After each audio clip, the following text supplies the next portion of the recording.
Hello, and welcome to the live stream. It's me, AD. Well, I'm eating a delicacy of chicken hearts. Uh-oh, here we are. Chicken hearts. Let me find myself, make sure sound's working. Hope everybody had a good weekend and having, a good time in life. So where we at? Let me find myself real fast. There we are. Let me find myself, make sure sound's okay, working. Yeah. Hey, Mr. Emoji, what's up? Elijah Pippin, what's up? Mr. K-Town. My G stay preaching when it comes to live stream. Thanks a lot, I appreciate it. We live pump for the live stream. What's up, Mo? Yo, chicken hearts. Oh man, one master. Yo, you don't know what you're missing out on. I'm telling you, you don't know what you're missing out on. Was they cheap? I remember the first time I tried chicken hearts when we went to the African girl's house, and she made them. And I was so disgusted by them, right? But I was so bored. I was like, fuck it. I'm going to go ahead and try it. I remember I took like a small bite. I was like, I remember the episode of, what show was that? Where somebody took like a bite. I think it was SpongeBob SquarePants where the motherfucker went. And took out like a little bit. He was like, the motherfucker was like. As I did my first chicken heart. I was like, wait a minute. It ain't that bad. And but it still took a while to like put a whole one in my mouth and eat it. But dude, a chicken heart it literally just tastes like chicken. Like it doesn't taste any different from any other. I mean, maybe like a little bit of texture difference, but like it's not what you thinking it is. You gotta get over the heart. That's what it is. The heart mentally. But they're very healthy for you. Very healthy. Well, from what I find is that most meat from like, from the actual organs are like, they're usually far more healthy than like, than the regular muscle meat that you get.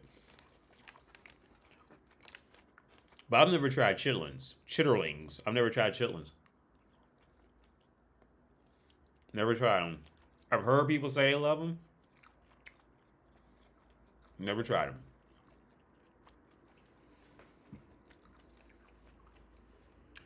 I'll probably try them now, though.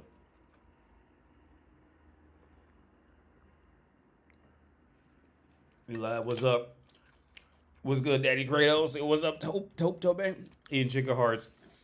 You sure you ain't part of Walking Dead shit on 28 Days Later or some zombie shit? I mean, I'm telling you, when you get somebody that can cook chicken hearts, like once you eat chicken hearts, because one, they're cheap. Chicken hearts are cheap because most people go like, ugh, chicken hearts, and ain't nobody gonna buy them. So you get a whole bag of them for like $1.50, right? One, they cheap. Two, once you eat a chicken heart, like it's hard to go back to like chicken nuggets from like McDonald's or something like that.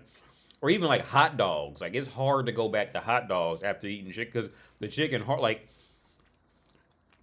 it's the heart that's fucked. Because like I said, I had to cross that same path because I really didn't want to try them. The only reason I tried it because I was just bored to death and he was sitting there cooked. So I tried one. But it's that heart. That's what it is. Because it literally like, because now my thing is like liver. I can't fuck with liver. When people make liver, I love the way it smells, right? And every time I go, this time I'm going to try some liver and I'm going to like it. And every time, like as soon as I put it in my mouth and munch just a little bit, that like my teeth don't even go through the whole fucking organ. It just like barely cracks like the first like half a centimeter. I'm like, nope, don't want it. Don't want it. But I think liver, I think it smells great. When people cook liver, I always think it smells great. And I think I'm going to like it. Every time I go, this time I'm going to like it. And every time I'm like, nope, I don't like it. Every time. All the time. Every time. Let me move over. Wait, is this? No, other way. Here we go. Every time, all the time. I gotta get a better camera. Shit looks like, it looks rough. I was always kind of turned off by hot dogs, but even more when I found out how they're made. Oh yeah, it's just hot dog and chicken nuggets from like McDonald's. It's all just like, all the reject parts that just get ground up and, you know, and just deep fried. That's all. It's just like literally all the excess, you know, parts that you know, that they, you know, didn't want to waste time scraping off the bone type of shit, and they just grind it all up and just, you know, add salt to it and just, you know, and make it like a fucking, for pretty much just Play-Doh. It's just ground. It's just Play-Doh. Hey, what's up, Bruno? Hey, dear, you doing Tuesday's live stream request? Yeah, Comedy Exposure. Let me check. Let me go to my email real fast. Let me check it out. Let me check this out. Because I restarted my computer, so I closed all my windows I had open. But I'm going. Let me check this real quick. Yeah, here we are. I see Cat Lady. Oh, I think I just oh wait, undo. I archived it on accident. Okay. Ooh, that was close. So, I mean, we're gonna do this video. Oh yeah, I remember. Yeah, this is the Lolo Jones girl. Yeah, this is gonna be sad. Uh-oh. Hope I didn't lose you guys. Okay, I didn't lose you. Yeah, man, this is Lolo. Okay, I see the video request. Yeah, this is Lolo Jones, and this is like, these are just sad situations. This is just woman's nature, man. This is just sad. This is gonna be sad. Yes, the jogger is now. Because if she knows she's a little cute, and she did some Olympic level shit, oh, she's done. Ain't no man will ever be good enough for her. Or if he is, he ain't gonna want her. That's rough. The black Hannibal. The black Hannibal.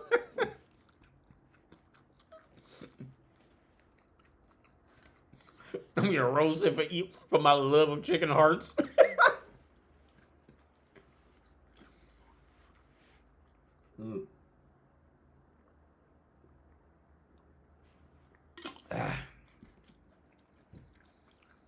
What's up, Grave Rave? Yo, AD, have you checked out Jeffrey Dahmer's? No. You know, weirdly, I'll go through these like sprees of just studying random things. And I studied a bunch of, you know, guys. I studied him and a bunch of guys like him that, you know, guys who have no name and guys like him. And there were guys way worse than Dahmer, for real. Dahmer just he was like the first one to get known. But there were guys who, you know, there's guys who, you know, in interviews and shit, they said like, yeah, you know, like they're just normal people, but they just don't have. I remember one dude, he was a big, tall dude. And he said, like, you know, he's just a regular, normal guy. He didn't have a rough childhood or nothing like that. His parents stayed together. They raised him well. He said something in him, he just doesn't have that regard for human life. He just doesn't care. And the weird part was he said that he wanted to tell the police where all the bodies was that he killed. He goes, yeah, I think he only got caught for like 8 of them, but he ended up having like hundreds, right? That he knew that he killed. And he said his honest truth was like, yo, I really want to tell the police where the bodies are. But all the hassle they gonna put you through to tell them where it is. I'm just not gonna do that. I just don't want to go through it anymore. And just doesn't tell them where the bodies are. There's motherfuckers that was way worse than Dahmer was. I mean, Dahmer was that shit was, you know, brutal as fuck. But yo, there was motherfuckers way worse than Dahmer. Dahmer was just like a catchy name that caught on. But yeah.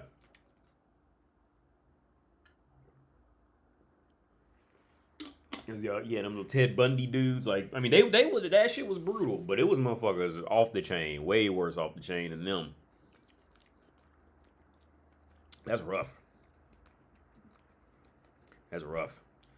We live. Lola is done. Oh, such a baddie. It said, yo, yes, yeah, hey, super. Yeah, that Lola. Hold on, let me switch it to that. Let me switch it. Where you at? Let me put it. Oh, Streamlabs gonna do that to me again. I can't find it now.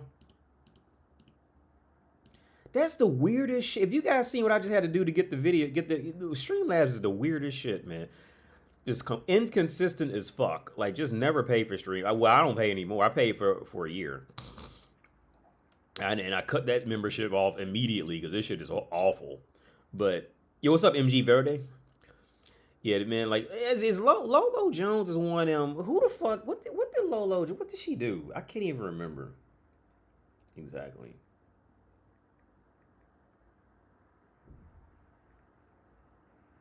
Lolo Jones. What the fuck did she do?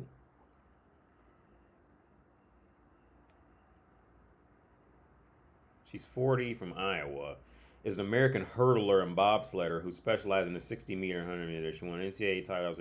Yeah, that and she's 40. Yeah, that's over. Okay, whatever man that gets with her is not going. She's not going. Whatever, because she's going to end up. If she does fuck around and settle, dude, she is not going to be happy because she knows she's a little cute, and then she knows she's got that light skin. Yeah, that's done. That is done. I'm looking at pictures of her right now on my phone. That's over. Just stay away from that. Just, I don't care how cute. Cause she looking a little cute right here, in this little black dress. She look a little cute in that, you know. But no, cause she went too high. Cause here's the thing. I say this all the time, man.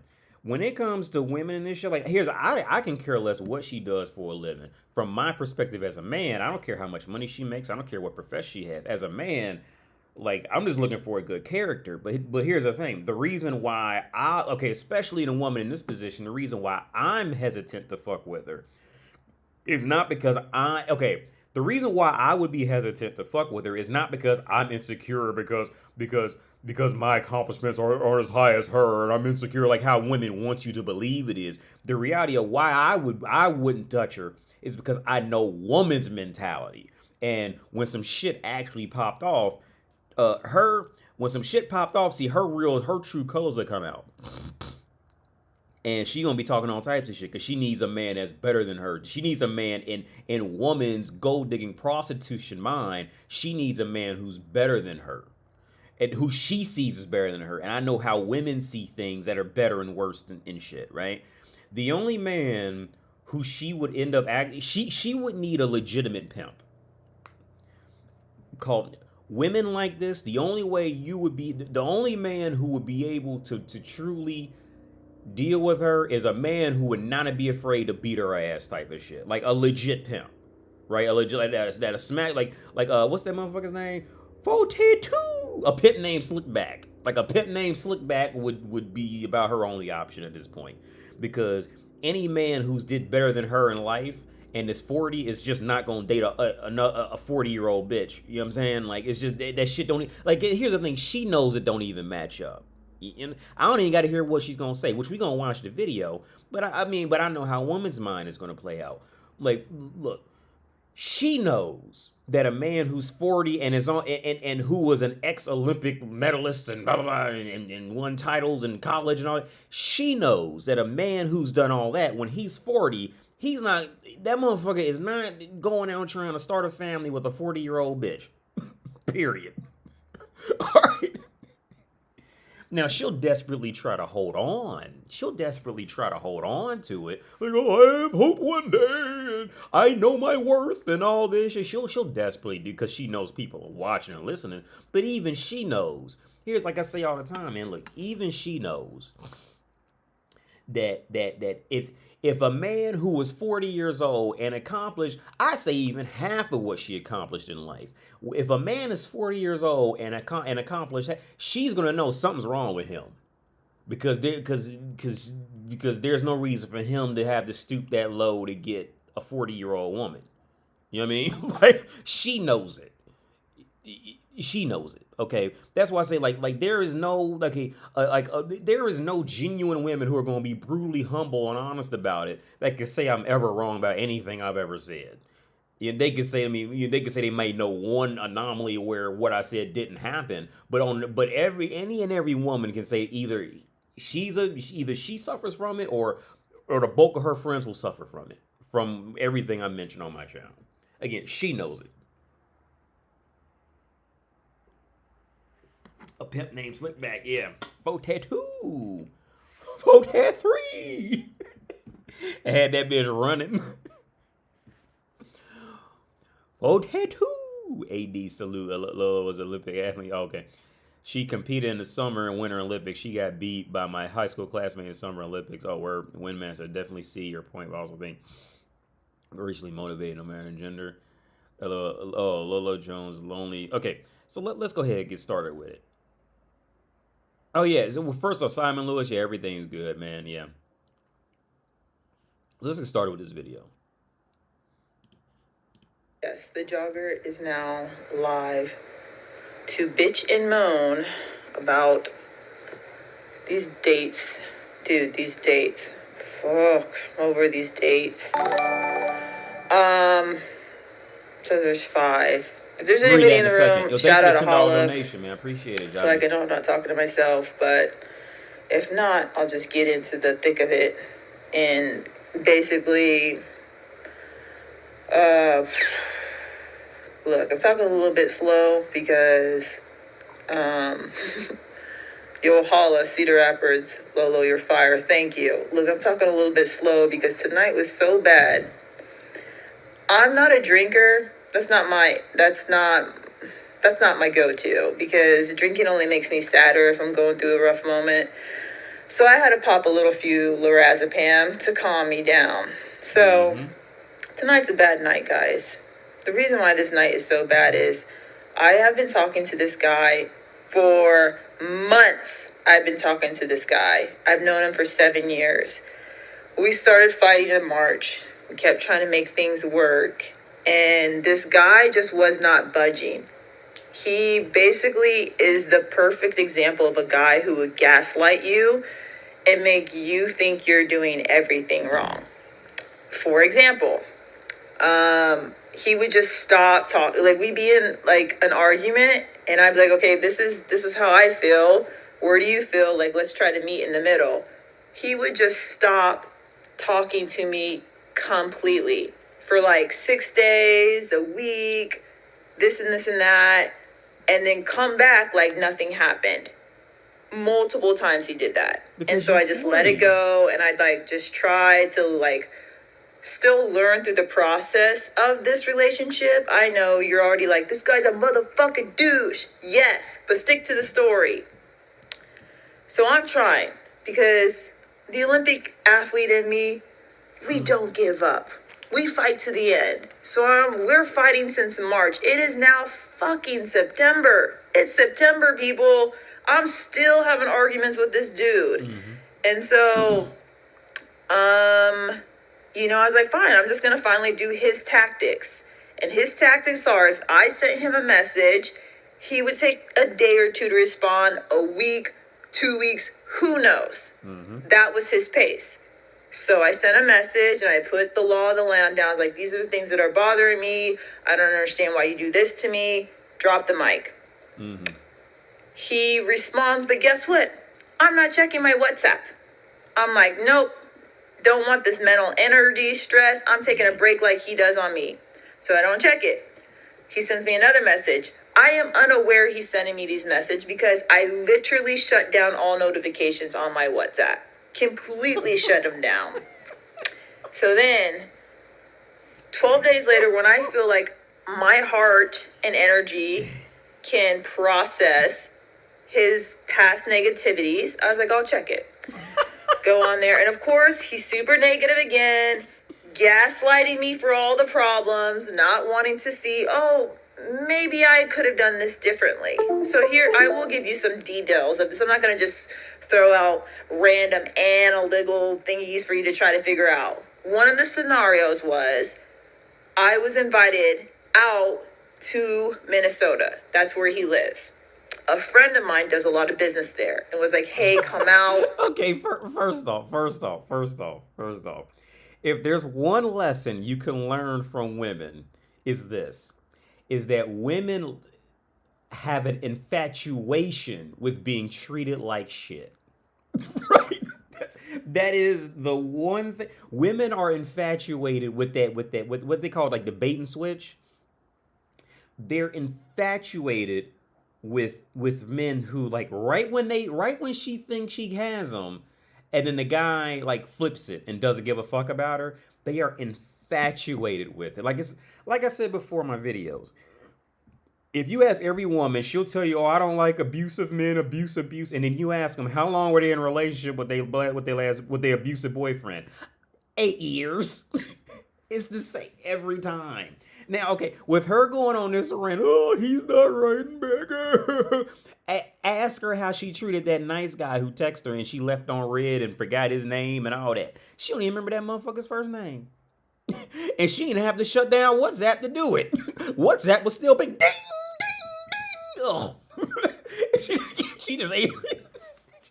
If it's one thing you can learn from women is that they love being treated like shit. They love it.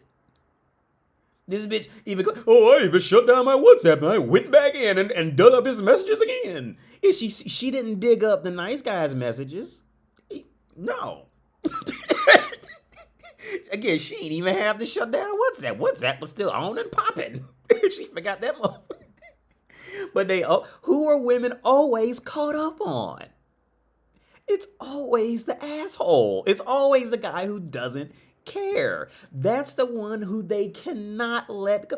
They love it. They love it. That last moment where you pull that switch on, like, okay, no, I don't care. And just ghost them, disappear, ta-ta. They can't let it go. What's up, Somni Rex? They love it. She loves it. That's why she made a whole fucking stream somewhere about the asshole. I tell you what, she didn't make a whole stream about the nice guy because she don't even remember the nice guy's fucking first name. She loves it. Yo, real quick, let me read this donation. Yo, thanks, Javi. Let me read this donation because I want to answer this. He says, "Yo, let me replay this. The donation by Javi. Thanks a lot again, man." So it says, "Yo, AD, I recently bought an acoustic guitar and I eventually want to learn how to play folk and Bob Dylan songs. You have any advice, tips for beginners? I would appreciate it." Okay, so for me, man, when I first learned how to play guitar, I had no musical background, right? So how I first learned was, I still remember this. This was when I was working at Krispy Kreme. I was driving the delivery truck at Krispy Kreme.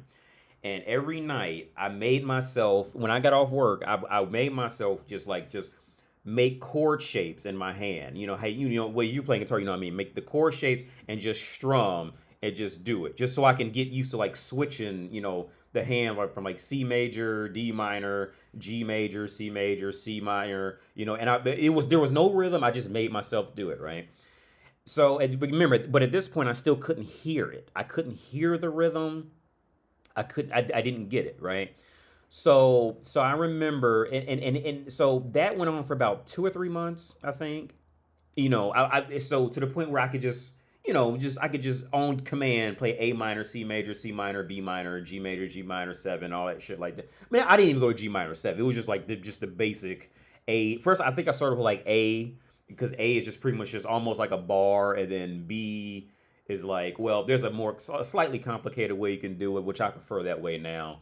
But I just went like A, B, C, D, and I went all the way up to, to G, and then I went to like A minor, and then, to G minor.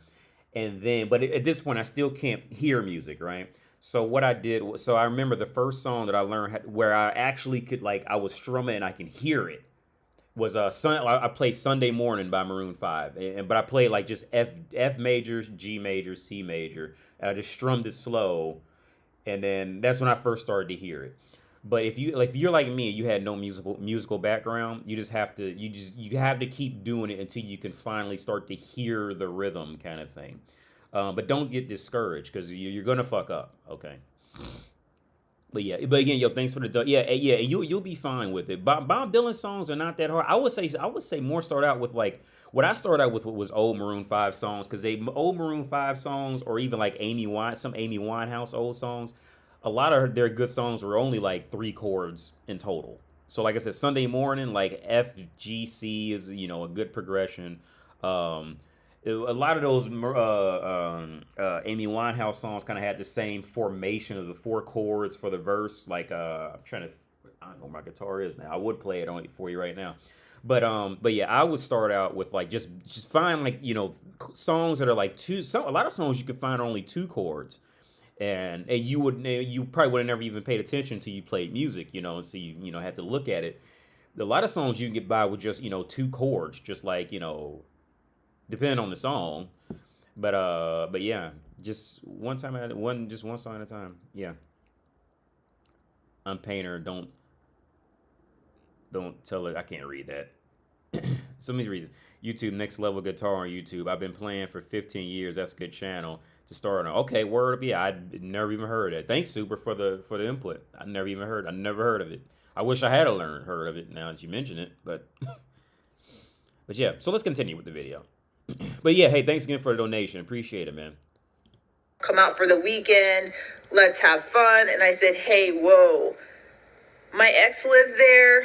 We're still talking a bit. It's been rough. I don't know if I'm ready for that yet.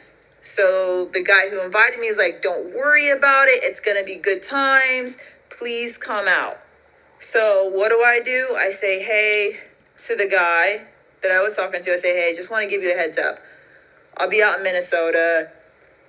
If you have time to meet up with a group environment, I know we've had some issues, but it would be totally a safe, cool environment. Come hang out. It will be fun. If this is too last minute, if you're too busy, don't worry about it. Like, no stress on meeting up. This motherfucker goes, oh, I'm not there. I'm going to be out of town. Have fun, though. So I'm like, okay. So I text him. I say, what restaurants do you recommend? Because he goes out to eat all the time. Does not respond to the message at all. And then that's when I knew he was lying. That he actually was going to be in town and he was just be playing games. He didn't want to see me, which was just dumb because I gave him an out. I said, if you don't want to meet up, you're too busy, it's all good. So kind of like... Okay, pay attention to how deeply she's even trying to connect with the asshole who's just, oh, he goes gaslighting me. You see, how long do you think this would have lasted with a nice guy? With a guy... oh, you're so beautiful. How long do you think this would have... See, pay attention to how deeply she's going into... She's shutting down WhatsApp, going back in, reading the messages, going to meet a party, trying to invite the guy out. It didn't work. See, they love it. They love it. They love on the back end. They love it. They love the back end of it, of getting left off, getting left on the red. Now, she's not going to come to him and tell him all this. You see, and this is the part where I think a lot of men get, you know, too anxious about it because they feel like they're losing her because she's not writing back. No, she's thinking about it. She's off and she's thought about it of how you left the situation. See, she's not going to come to him, especially in these earlier phases. She's not going to come to him mad because she's got to think about it and think, how do I respond? Yeah. You see that? You see how much thought and effort she's putting into this? To a guy who doesn't give a fuck about her ass? You really listen to him. See that nice guy shit? The nice guy, oh, he would have been left and forgotten 8 weeks ago. And she wouldn't remember anything. She wouldn't even remember the type of shoes he wore. He's nothing. She's putting in work to figure him out. You gotta love it. You gotta love it. Let that slide. Whatever, do my thing. The doctor does not clear me to go to Minnesota because I just had my surgery. And so I sent the guy a message. I was like, look, I don't know why you couldn't just been straight up. You clearly were there the whole weekend. Clearly, you were there the whole weekend. So when you lied to me and my other friends saw you there, I felt embarrassed. Very embarrassed. And he goes, you should feel embarrassed for trying to ambush me. Bro. First off, okay, now, the fact that she remembers every interaction. Now, again, ask her the interaction from a nice guy who probably left her a whole page full of text and all that shit. Oh, well, I feel like it's unequal in a relationship. Ask her what that motherfucker said. She don't remember none of that. All right? And I bet you she didn't go on YouTube to talk about it. I bet you she just moved on and she just put in work. Look up the definition of ambush. Ambush is a surprise attack. What did I do? I said, hey, I got invited to come out. I'm coming out in your area. I would love to meet up with a group of friends to provide a safe space. If you can hang, cool. If not, no worries. I know it's last minute. That is literally the opposite of a fucking ambush, you dipshit. Fucking gaslighting me, trying to make me feel like I'm a stalker. Because you are a stalker, bitch. Because you are stalking. Leave that the motherfucker don't like you. If he would have liked you, he would have came. Well, he probably do like you, but he probably knows how to keep you hooked. All right, the motherfucker is treating you how you want to be treated, which is keeping him on your mind. You like it. That's why you still there. That's why you're not sitting up with the nice guy, because you don't want a nice guy. You want a guy to treat you like shit. That's why you went on fucking in front of a camera to recite every fucking sentence the motherfucker had to say. Every interaction, because you love it. Your pussy gets wet to it. Period. Fucking, or the motherfuckers in the UK, fucking full fucking stop. Full stop. This is a side rant. Y'all wanna know how I found out what full stop meant? This is how dumb I was. It's ignorant because I didn't know. This is a quick side rant. When I worked at this international company here, I was typing down what this guy was saying into this program, and he would say, okay, he said, hey, when I type this, and he said, okay, blah blah blah blah, and he said full stop, and I typed out the words full stop, right? So when he came back and seen it, he was like, oh no, full stop, no, that means how you guys say period. I was like, oh, I didn't know full stop, because I typed out the actual words, for example, like close the door, full stop. In the UK, that full stop means period, but I didn't know that, so I typed out the actual words full stop and just kept But that's how I found out what full stop meant in that British shit, whatever the fuck it is, right? But yeah, we say period. But yeah. The man, okay, back to Lolo, look. This is the only thing that will get her pussy slightly excited, right? Is still being put down and treated like shit, right? But even then, like I said, what I said before I started the video, it's the same. Any guy who's gonna come across and genuinely entertain her, she knows something wrong with him because she's just too old now. Somebody, can you react to bacon requests from email? Yeah. How long is this video? Oh yeah, I got time. I'll try to get to it. Well, because I got some articles to do from this email. I'll try to get to it tonight, man. But yeah, let's continue. This is sad. Let's continue. Types of dates I date, and not only that, these are the types of dates that will be like, I'm a Christian, I'm gonna pray for you. Bro, you follow 20 girls that are in Maximum or promote OnlyFans accounts, pornography accounts, this and that. Like, I was just like, you just need to get back in church because clearly God is not guiding your decisions. And I told him straight up, I was just like, you treat women more that post full naked shots of their vagina online, you treat them better than you treat me, who sends you Bible verses. And he was just like, your anger is being misdirected. So he's just like diffusing, gaslighting me, not taking any ownership at all of his own internal errors. And you still there. You still hung up on him because you like it. And you still remember everything that fucking happened to him. And you like it. Your pussy likes it. You in love with it. Again, see, guys, when you treat women like shit like this, she's not going back to him with this. right? I highly doubt she's going to him with it. See, when you do it in real life, she's not gonna come to you with it. She's gonna sit around and be mad, and guys get insecure, so they go back and say, "Oh, I'm sorry." No, let that hoe go. Let that bitch go, and and put her thoughts into it. Now she can't let him go. Because he does it. He ain't text the bitch for a week at a time. And it kept her fucking pussy on the hook like a fucking worm on a fucking fishing line. She's fucking stuck on all that like a fucking catfish on a fishing line. She's fucking stuck on it. She's waiting to get pulled. Can you please reel? Like Patrice O'Neal, can you please reel me in? She's waiting on this shit. She begging the motherfucker to reel her in. She can't help it. Because it's what women love. They love it, man. They love that shit. They love to be treated like shit. They love it.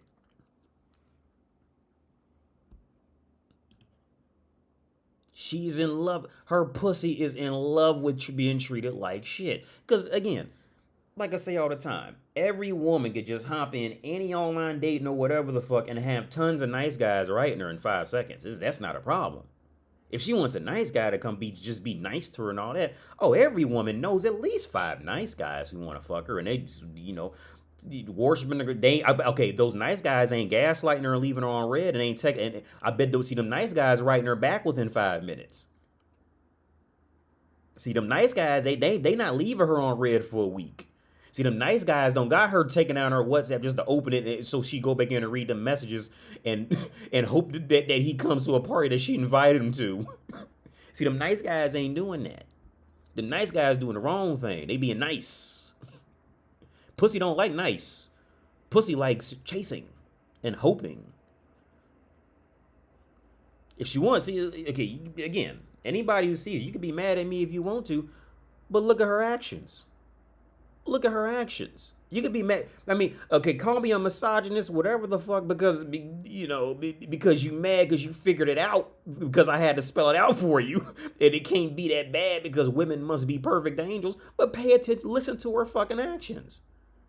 Again, we all know, we all know, as men, we all know there's at least, every woman has at least, at minimum, 3 nice guys who are right her back in a heartbeat and will stand in line to take her out to a restaurant and pay for all her food. She don't want them. She wants to chase this motherfucker who don't care about her. She's in love. She's in love. What's up, Ivy Volt?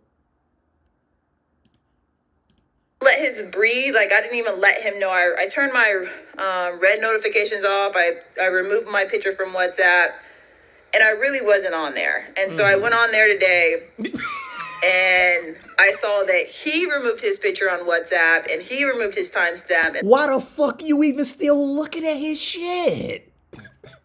I removed my pictures, I turned up on WhatsApp. Well, I went back on there today and installed his profile again, and now I see he doesn't have pictures. Bitch, why the fuck are you still looking at his shit? Stop. If he's so bad and so terrible and he's gaslighting you, stop looking at his shit. You know who shit you gonna look at? Go look at the nice guy shit. Look at his shit. I bet she ain't looking at their profiles. I bet you, Randy Marsh, she ain't looking at Randy Marsh's profile. Oh, well, he's changed his picture. Blah, blah. She ain't even looking at his shit. She's probably done deleted and archived it and all that other shit and get it off her screen. She ain't looking at that.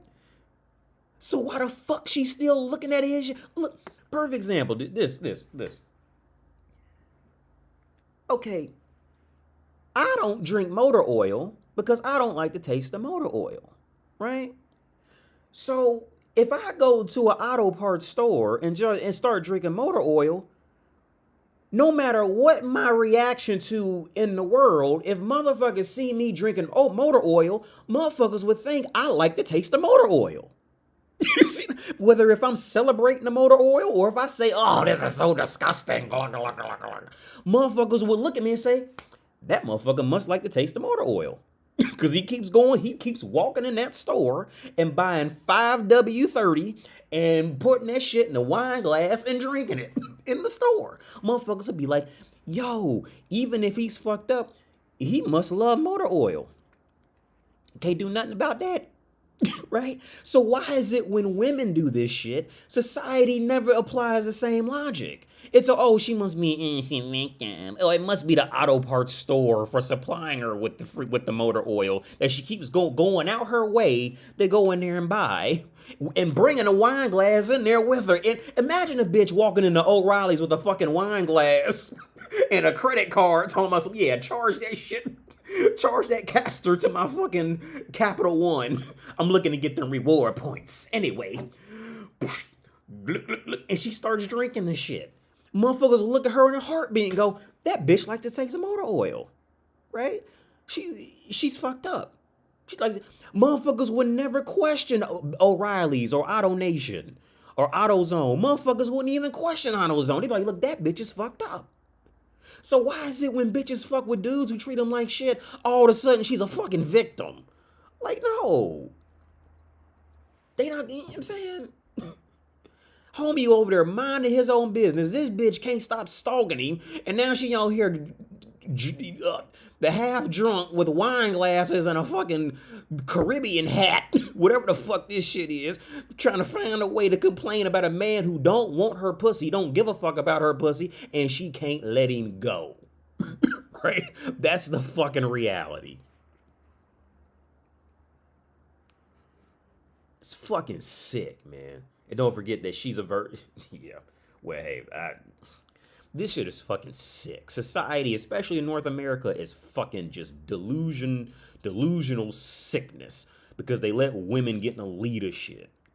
This is nothing but fucking sickness. She's fucking sick. This is nothing but fucking sickness.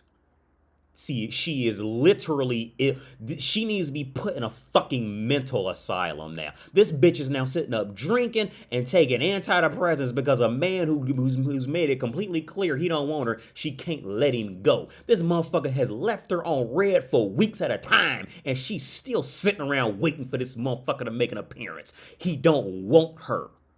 All right? Fucking period. And she can't let it go, man. Look... But if you let dingbat bitches in America tell you, oh, well, the man's him, girl, you need to know he's not worth your time, and you know your value. It's fucking sick, man. She loves that vintage 10W30, yeah. What's up, lady? Been a while. What's up, Rana? Had to take a break from the RedPill. Yo, I don't blame you, Rana. I don't blame you. I don't blame you one bit. And not only that, he blocked me. And I was just like, he doesn't even know why I removed my picture and my timestamp. I removed my picture and timestamp because I was getting freaking stalkers on WhatsApp. So I didn't want people to know where I was at. He removed it because he thought he's the sole purpose of my life. So that's the rant today. I don't know. Some bullshit is what I think. Some motherfucking bullshit. It's like, I'm a Christian, but man... I tell you, nothing brings out the cussing in me like these days. And it gets so frustrating, right? Because, like, I am a strong Christian. Like, I wake up every day and I read my Bible and I pray. And this season I'm in, I'm so freaking mad at God because I'm like, God, like, where is he already? Where is my husband? Like, and I know this is not the time for you to throw your date request in the messages because it's not gonna hit right now real good since I'm going through this terrible issue with bumfuck over here. But it's hard for me to find a guy I am attracted to that loves Jesus, that is as well funny, and likes to work out. I don't even have to have the job thing. I make enough money. If I had to take care of a man, I might have to take care of a man. But the problem is most of the attacks I get, they're like, well, why don't you date me? And then I'll look at a picture and it's like, we would not ever be a good fit. Not trying to be shallow, but like there has to be some kind of physical attraction to the other person. And if they're not physically attracted to you, I always hold off because maybe their personality is a banger. Like they just might be Kevin Hart, they might just make you laugh. And so I feel like a person who can make you laugh, if their looks wise are like a C-, but they can make you laugh, they're a B, baby. You know, they're a B. They bump up. And that's the vice versa for this last guy. He is a gorgeous guy, probably the hottest guy I talked to. But the way he has treated me, his morals, man, that baby down to a D. He was an A plus plus, and now he is a disgusting D. Like, and you are still hooked on him, and you want his D. You can't let him go. You still hooked on him because that's why you made this whole video rant, because you still want his D. You know what I mean? You addicted. Your pussy is addicted to him. It's addicted. He's so terrible. He's treating me so awful. That's why you in love with him. That's why you can't let him go. That's why you made this whole video rant about how he's so terrible. Because he's on your mind. While you sit there with DMs filled from nice guys say, hey, baby. Hey, sweetie. Hey, cutie. Hey, beautiful. How's your morning? How's your day going? And you know what? She's ignoring all the messages for that one motherfucker who's ignoring her ass. And she's sitting around waiting for him. Perfect example. Like motherfuckers say all the time. With Russell Wilson, like I see, like, okay, the situation people always use, well, some people always use, is the Russell Wilson and Future, right? Off in the regular world, see, bitches are in love with getting Future to act like a Russell Wilson. Now, how much you want to bet? Whoever this guy is who's ghosting her and ignoring her, how much you want to bet? How much do you want to bet? If that guy next week just completely caved in and gave her everything she thought she wanted, she would have no more attraction, no more interest in him. He'd be a chump. See, this woman is exactly where she wants to be. And the typical woman is too fucking stupid to realize it. She's too fucking stupid to realize. This woman is exactly where she wants to be. Just from what she looks like in the few pictures I've seen. There's no issue with her finding some guy to treat her right. Right? But that treating her right is not what she's after. Most women, especially once they think they're a little cute, most women are not after actually being treated right. They're in love with the idea of converting a man who doesn't treat her right into treating her right. That's the area she's in love with. You see, now again, if she fucked around and got Future to treat her like Russell Wilson would treat her, oh, she'd lose all interest. It's a dog chasing a fucking ice cream truck. See, the dog chasing the ambulance. It's a dog chasing a car. The dog is in love with the idea of catching the car. The dog's not in love with the idea the dog's not in love with actually catching the car. The dog like I say, women are like dogs. They're like animals. They can't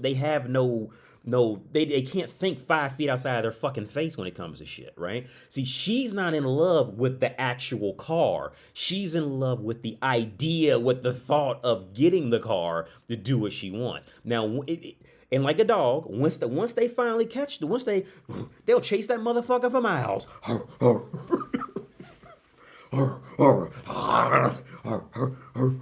They'll chase that motherfucker for miles, right? And then when that motherfucker finally stops, they'll come up to it. They might sniff it a little bit, bite it a little bit, and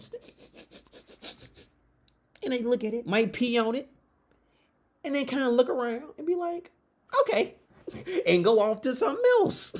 You see, because it was in love with the thought of it. It's not in love with the actual thing. You know, it's not caught up. It's not infatuated with the actual car.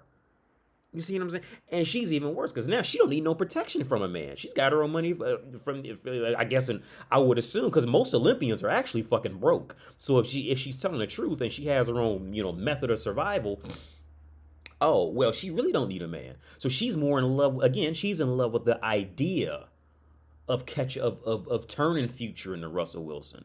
She's not in love with Russell Wilson. She's not in love with the actions of Russell Wilson. All right?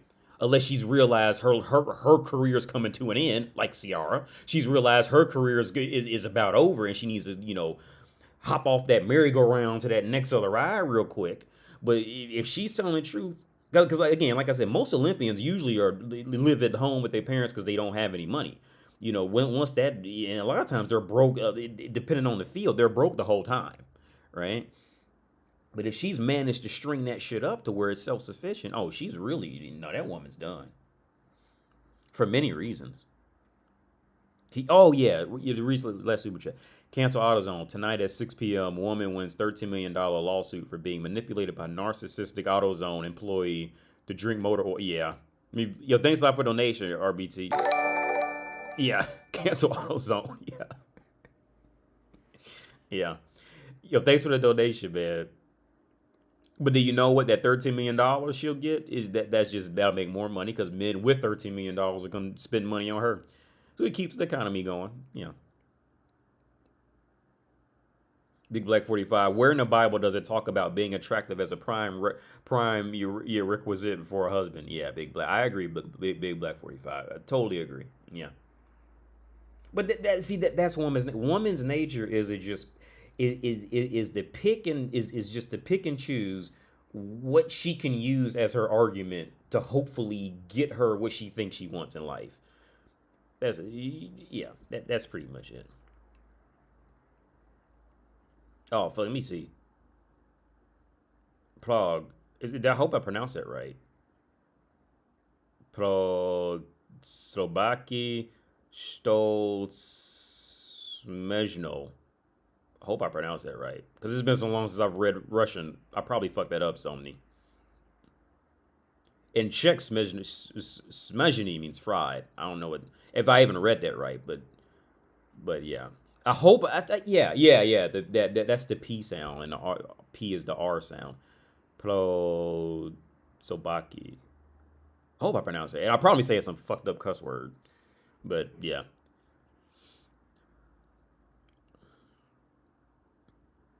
AD Lola had 3 or 4 rich guys that wanted to marry her, but she wasn't putting out.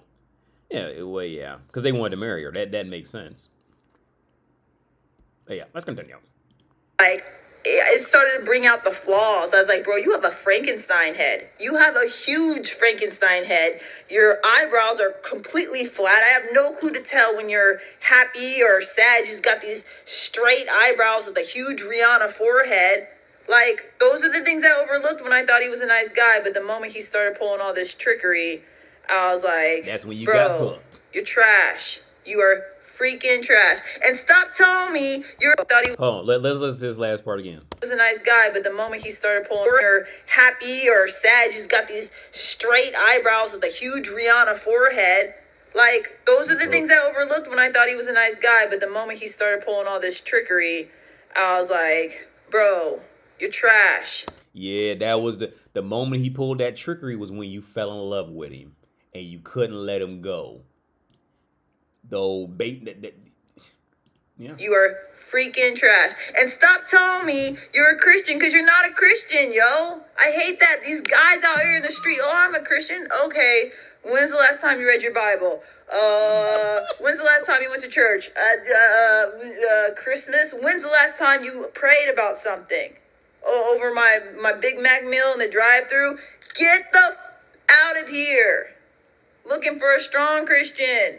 I'm okay with the cussing, but dang, dust that Bible off, you know? These fake-ass Christians. Sorry, God, for the cussing, but you know what I'm talking about. They're so fake. People like, why am I single? Trust. I'm not the issue here. Yeah, it's not you. At 40 years old, it's definitely not you. At 40 years old, can't keep no damn man. Yeah, it's not you at all. It's not you at all. It's everybody else but you. At 40. Now you talk about you a Christian. You up here cussing. Pissing off God because you mad because you can't keep that man that don't like you. But it's everybody else. It's everybody else. It's not you. It's everybody else. It's even God's fault. God's supposed to bring you a husband. Even God's fault. Even God's at blame for it. It's not you. You ain't the problem. It's everybody else. You done made it a good 22 years in adulthood. And it is everybody else. It's not you at all. But the sad part is, let's break down the reality. Out of all those men who didn't work out, what do all those men have in common? Dating you. Right? You are the only common denominator in all those men who came and went. Right? So just break down math, MAF, which women, unanimously hate because they hate logic. Break down math. The only common denominator in all that shit is Lolo. But it's all the other men. It's everybody else. Even God, because God didn't bring her a husband. So God's at fault now. It's everybody else. It's everybody else. It's not her. That's sad. That's sad. Your joke about dog was funny on Rush. Oh. Oh, okay. Yo, yeah, I'll try to get cause no matter of fact, comedies, crispy bacon, because you sent me that last week. So I'm gonna try to get, because I wanted to do that first last week, but I couldn't open it. So it's crazy because Chris Evans, who's Captain America, successful movie actor, ripped, studded, good looking. I ain't gonna lie, I slid into those DMs tonight. But Chris Evans, he came out and he said, I'm looking for my person. I'm tired of the dating scene. I'm looking for my person. And everybody's like, oh my gosh, clapping him, celebrations. I think 40 women had orgasms. And I came out literally the next day. I was on Good Morning America. And I said, I'm looking to find my person. I want to settle down and have a family. I'm running out of time to find a family. Do you know how much hate mail I got? They were like, well, what's wrong with her? She must be crazy. There must be something off with her. So why is there a difference between Chris Evans and me, both successful in our field? Okay, first off, don't get this. Okay, first, let me make this clear. Chris Evans does not want you. All right, let's just go ahead, just clear that shit right now. Chris Evans does not want a 40-year-old bitch. He does not want a 42-year-old woman to start a family, essentially start a family with, because you're gonna get with her. You're not gonna try to put a baby in her in the first year, and then it takes a year for the baby to come out. It takes roughly 9 months for the baby to come out. So, bitch, you're gonna be 43 when you have your first kid. That's if you meet Chris Evans today, right? You're gonna be 43. You're gonna be 43 with your first child. Again. Let's just go ahead and just get that shit out there, because I know where woman's mind goes with this. Chris Evans does not want you. All right, you just need to just accept that, because that's where woman's mind is going with that. That's the whole reason why she even brought that name up. Because she thinking she got a chance that this is gonna go viral, or her friends gonna see it and send it to him and all that. Okay, Chris Evans don't want you. You too fucking old. All right, to start a family with. So let's just clear that shit right fucking now. Because I know how women think. He don't want you. You 40. So by the time you meet a man, and if y'all even make it, if y'all even last that long, we looking at best for anywhere near of a healthy relationship, you gonna be 43 with your first baby. All right. And that's okay. And take with that information what you will. But that don't look too good. All right. Let's just be honest about it. Now, Chris Evans, he can go find something, he Chris Evans. You know what I mean? I'm humble enough to admit it. That motherfucker was Captain America. All right. That's all all that motherfucker got to do. All he got to do is walk in the room and just say, I could do this all night, or I could do this all day. And bitch is gonna be on him, because he was Captain America. You know what I'm saying? And now Marvel became a household name. Whereas, be real about it. I don't even. If I would see Lolo Jones in the street, I wouldn't even recognize this bitch. All right, let's be real about it. I wouldn't even know who the fuck she is. Right? And then if you said her name, if she said, hi, my name is Lolo, I say like, yo, who the fuck is this? I don't know who the fuck this bitch is. You know what I mean? Like. Whereas this Chris Evans came walking down the street first, like, motherfucker be like, yo, that's Captain America. You know what I mean? Like, motherfuckers like, yo, you look just like Captain America. Whereas Lolo, you ain't that familiar like that. I mean, it's cool you did the Olympics, but you ain't that. You know what I'm saying? You're not that familiar. And even if she walked down the street with a fucking shirt that said my name is Lolo Jones. Motherfuckers still be like, okay, I don't really know what to do. You know what I'm saying? And unless they was just into the Olympics at that time, motherfuckers really don't. I wouldn't know who the fuck she is if she literally wore a name tag that said, "Hello, my name is Lolo." Okay. Excuse me, I got to get to the tram. My bad. I got things to do. You know what I'm saying? But if I seen Chris Evans, I'm like, yo, I would be like, oh, that's fucking Captain America over there. I probably wouldn't approach him because I don't know the motherfucker like that. You know what I'm saying? And then when that reality hits, where you meet celebrities that you have no connection with, that shit gets real awkward. You know what I'm saying? But so I wouldn't approach the dude.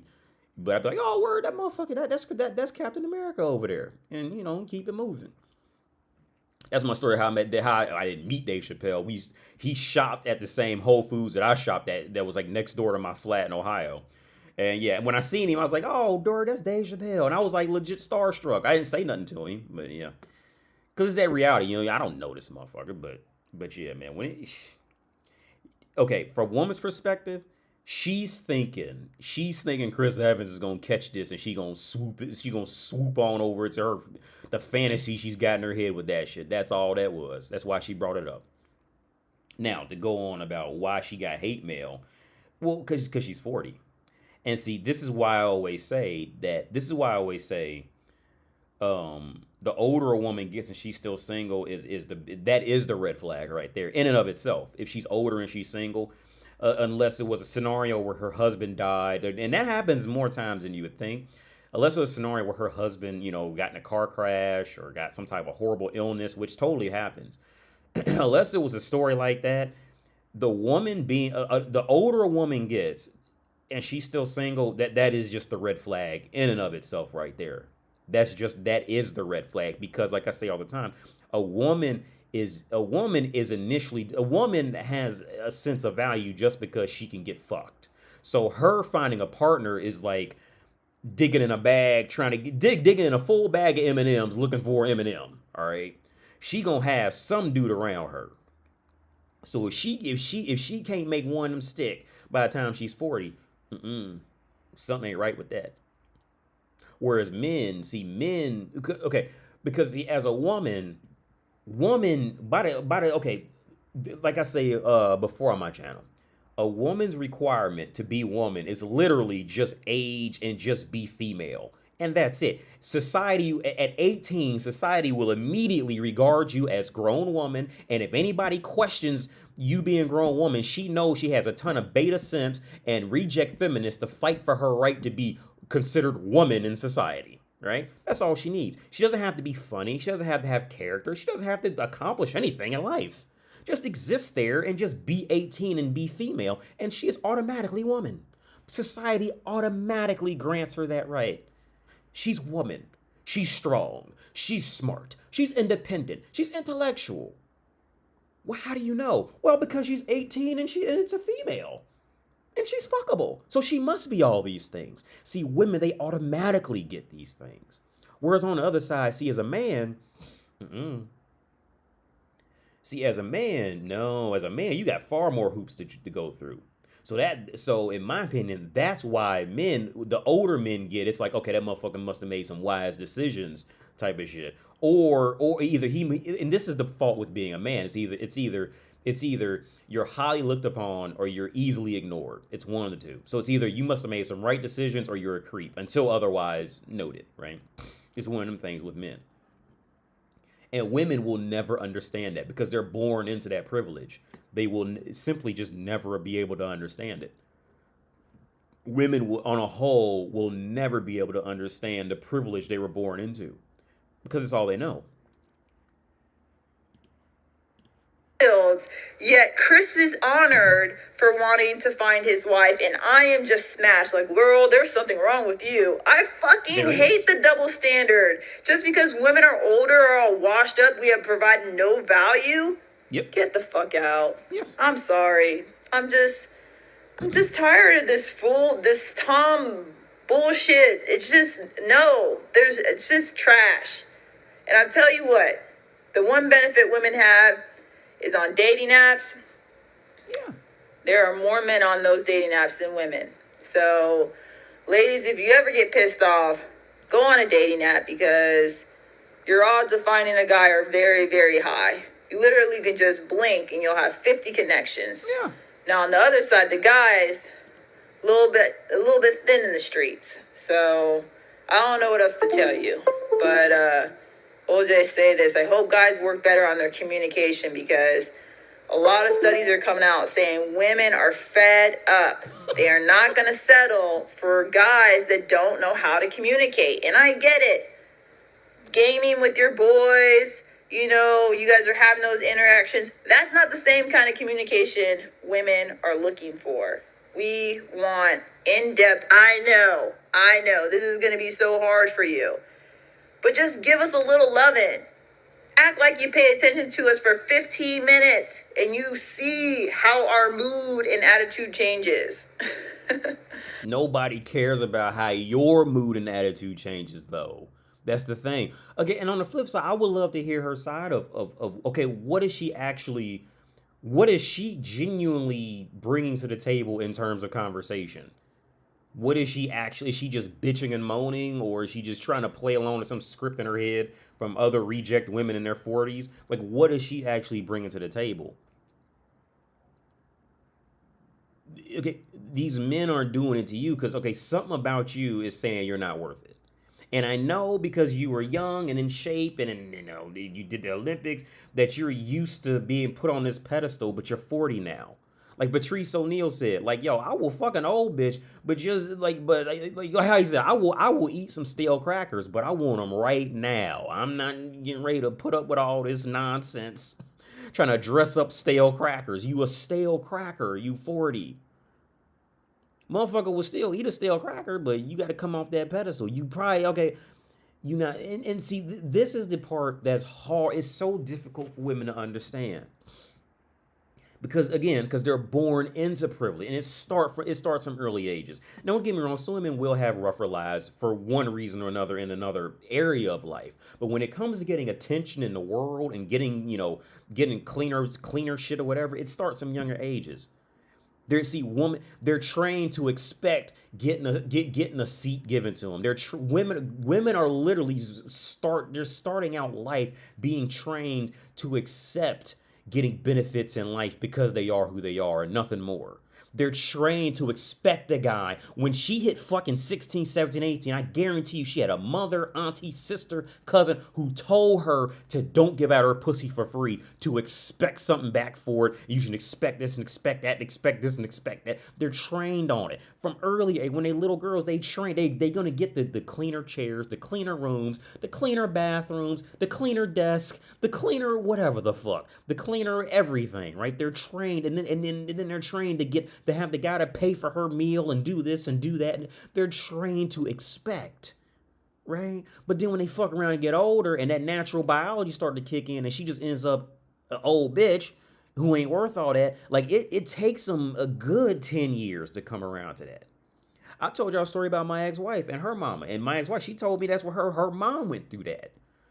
Her mom went, because when women come to this realization, a lot of them go 10, 15, 20 years without keeping a man, because their mind of their worth is still way up here when they've really plummeted. And it takes a long time. Could you imagine? Okay, this is an example that somebody else made. I didn't come up with this. I can't remember where I read it, but it was a woman who was aware of the situation. Could you imagine being gifted $50 million, but every year you lose, but no matter what you do, you gonna lose $200,000. No matter what you do, it's nothing you can do. You just losing 200,000, maybe $500,000 or $1 million. You know, I would say it's probably like a poor mathematical equation, but you're losing your value no matter what you do every year. Well, what do people do when they were used to being rich? Right? If somebody's used to being rich, what do? They keep buying the same houses, they keep buying the same cars, and they keep eating the same food, because they can't let go of that mentality. It's the same thing with women. She can't let go of it, and it's going to take 10 years to at least to wipe that shit out of her. For the most part, for most women, it's going to take 10 years. I'd say at minimum for most women, because it's just, again, like I said, when people are used to living a richer lifestyle, when they run out of money, That's a hard lifestyle to stop because they used to it. She's used to it.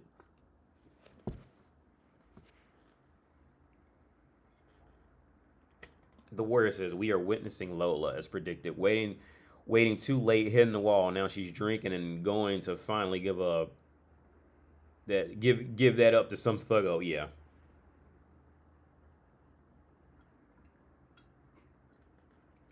Yeah. I've seen women like her finally give it up and go crazy and screw everybody. Yeah, that's another great. Yeah, that's another good route. To just get, because she's going to try to find validation and just screwing everybody. That's one path she can take. Yeah. Yo, what's up, Zuki? I don't know what that means. Corn horse? I don't know what that means. I'm 41 now. Now you do all that. I'm okay. I'm not reading the probably out of context. Lizzo and Chris Evans. Yeah. But yeah, those are my tips right now. I have this hat on because my hair was destroyed. I have these glasses on because I literally was crying more than Lady Gaga in one of her movies. So that's the rant. You guys have any questions? I mean, that's the tea. And I'm blocked on all media now. This motherfucker blocked me on everything. Before I had the WhatsApp open, my WhatsApp was the last saving grace. And now I have a hard block on Instagram, text. I don't think he blocked me on Twitter, but I blocked him on Twitter because I was like, what the fuck? Might as well. And then blocked on WhatsApp. So, I don't know. I could always have one of my verified friends slide into his DMs to get his attention, but I don't care or want to. The fact that you even look, the fact that that statement even came out her mouth, I could get one of my friends to slide into his DMs to get his attention. The fact that you even thought to do some shit like that is creepy as fuck and some stalker shit. All right. The fact that even came out your fucking mouth. If a man had said that, motherfuckers be roasting his ass for that shit. So I could get one of my friends to slide into her DMs to get her attention. Look, this woman is fucked up. The fact that you mentally even went that far to even entertaining the idea of that is sick. Especially from a woman. That's fucking sick. Can you break down why some red pill creators are so against porn? Some of them are saying even 1 hour a week is horrible for men to do. Why is this? Thomas Basic, that's a great topic before I switch over, because this whole is just, let me just get off this whole shit right now, because this is just sick. Hey guys, so this is the other one we're gonna cover. But first, let me answer Thomas' question. So he says again, can you break down why some red pill creators are so against porn?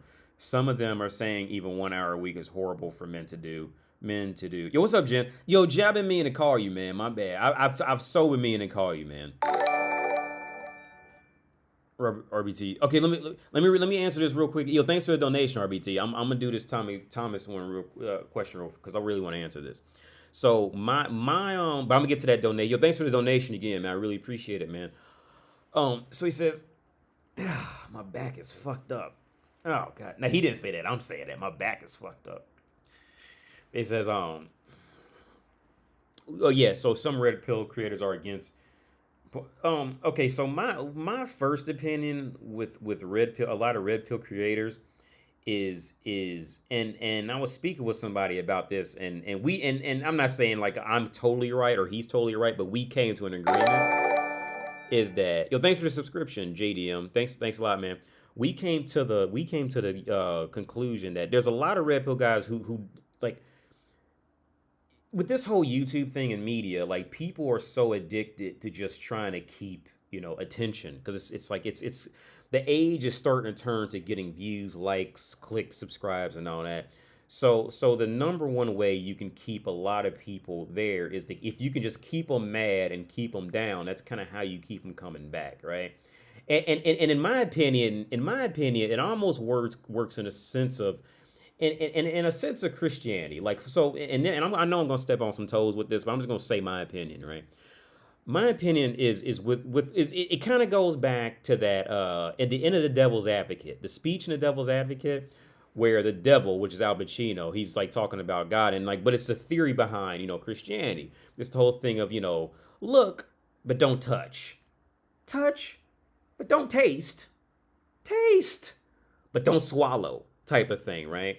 And as long as you can kind of keep that whole like that idea of what you really like, you shouldn't like it type of shit. If you can get people hooked on that, that's how people become. That's one way how you can get people to get like completely like addicted to you in a sense, because now you've given them almost an eternal goal, because it's like I want to say it's not quite a catch-22, but it's like this eternal goal speaking, meaning like okay, like for example with dieting. This is why dieting is one of the leading fucking I won't say monopolies, but businesses in the world, is because people just want to eat like shit, right? People want to eat like shit. So if they want to eat like shit, don't tell them to rationalize eating shit. You have to tell them to cut off eating shit, right? Because if you tell people to completely cut off McDonald's while they really like McDonald's and to make them eat all vegetables, well, they really want McDonald's. So when they go back to it, they're just going to just purge on McDonald's, feel bad about it, and then come back to the dietitian again.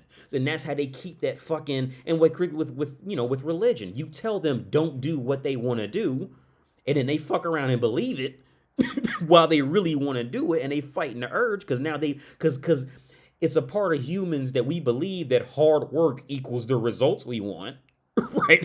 So if I fight what I actually want, this has to pay off someday, you see. And I think that's a really shitty area to get stuck in. And I think the red pill creators who do that's what they're kind of trickling to without even noticing it, right? Because motherfuckers love the sight of a woman with a body type fucking. Men will literally ride boats around the earth just to go look at a different type of bitch. You know what I'm saying? Motherfuckers, since the beginning of time, have been drawing pictures of bitches in trees and jacking off to it, right? Motherfuckers love the sight of a woman. You know what I'm saying? So that's one opinion I have on it. Is that if you get motherfuckers trapped up in that, you'll just start this never-ending cycle, right? Porn is fucking great. It's fucking amazing. I love porn. I will jack my fucking dick off to porn, right? I'm not ashamed of it. You're not gonna hurt my feelings by oh, you watch. I don't give a fuck. All right, because I will bust a fat ass nut to some pogs in fucking porn. All right. There's one badass, one French bitch. Her name's Celine. I jacked off to her a few days ago. Celine, French. She ain't make a lot of videos, but she got a big ass. Celine. I don't know her name, her whole name. I just know it's Celine. She's French. I would jack my dick off to her fat fucking ass. Right.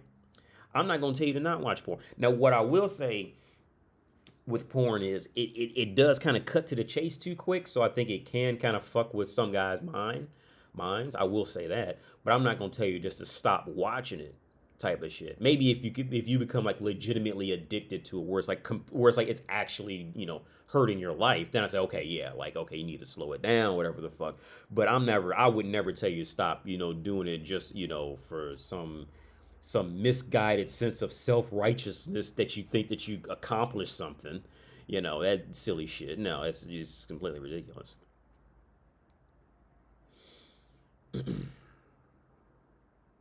Women can't stand rejection. I love to see them getting the same they put. Yeah. 80 means a horse eats hay. Okay, cool. We need the 80 deep dive on anti-porn people. Yeah, I mean, because I probably should do a deeper dive, because I think, because again, it's just that human nature. Like it's automatic, man. Like we want to believe that hard work equals hard work always equals the result always will equal the result we want. Now, sometimes it can work like that. I'm not trying to say it doesn't always work like that. Like, yeah, like if you just go to the gym and you just work out all the time and watch your diet a little bit, like, yeah, you will just gain muscle and get bigger. Like in those contexts, yeah, sure. But when it comes to like mental shit, when it comes to juggling shit like that and say, oh, well, I'm jacking off I shouldn't watch porn anymore, blah, blah, blah, blah. I mean, when it comes to that, you just can't. and motherfuckers will jump to all types of extremes. And motherfuckers say, well, I've seen a brain on porn and all that. Like, yeah. Motherfuckers will jump to all types of extremes. I will tell you that everything is good in moderation, right? Like okay, perfect example with water. Motherfuckers will swear that drink a gallon of water and all this shit like that. Yo, like if you drink too much water will kill you. If you drink too much, you will die. If you drink too much water. But if you don't drink enough, you're gonna be fucked up. You gotta drink it in moderation, right? To you. It's just it's that moderate, and I think society has a real hard time with moderation because it's like it's this illusion that I think social media really puts up. And I think it's just going to get worse. Social media puts this up of like, you have to change this and you have to change. And then once you change, this, and this, and your life will be better. And people are just so desperate. People end up just so desperate for change that they almost get just upset with themselves and mad at whatever that they are, whatever they like. And they're so desperate that they'll just believe in anything. Anything that is the furthest away from what they already are. And in many cases, that's not what it's about. I used to drink and carry a gallon. I stopped since I had, Rana, you just gonna pee it all out if you drink a bunch of water. But yeah, that whole like anti-porn thing, I don't get that shit. I really don't. Like I said, I don't get this shit, and I've got 4 degrees. I'm living in Prague. I probably could disconnect it. But I don't want to risk losing. It was dark now, so you guys can't see any of the view. But I don't have a fucking problem with porn at all. I think porn's fucking great. The fact that you can just go, I want to see some tits, and then just go look. That's fucking amazing. Like, but here's okay. On the other side, okay. Deep down, and I think another part of it is deep down with a lot of either red pill guys or just guys who are like on this whole anti-porn kick, is that secretly men have been so beaten down into, if a man likes anything, right, in society, as a man, if you like anything, if you don't have a certain confidence behind why you like what you like, society is going to tear you down for liking anything you like. If it's making model ships, if it's dressing nice, if you don't walk in there with that certain amount of confidence, motherfuckers be, oh, he must be gay, or he must be a child, or he must be this. Motherfuckers will shut a man down for liking anything. So another area where this anti-porn shit comes in is because, of course, women are never going to really like porn.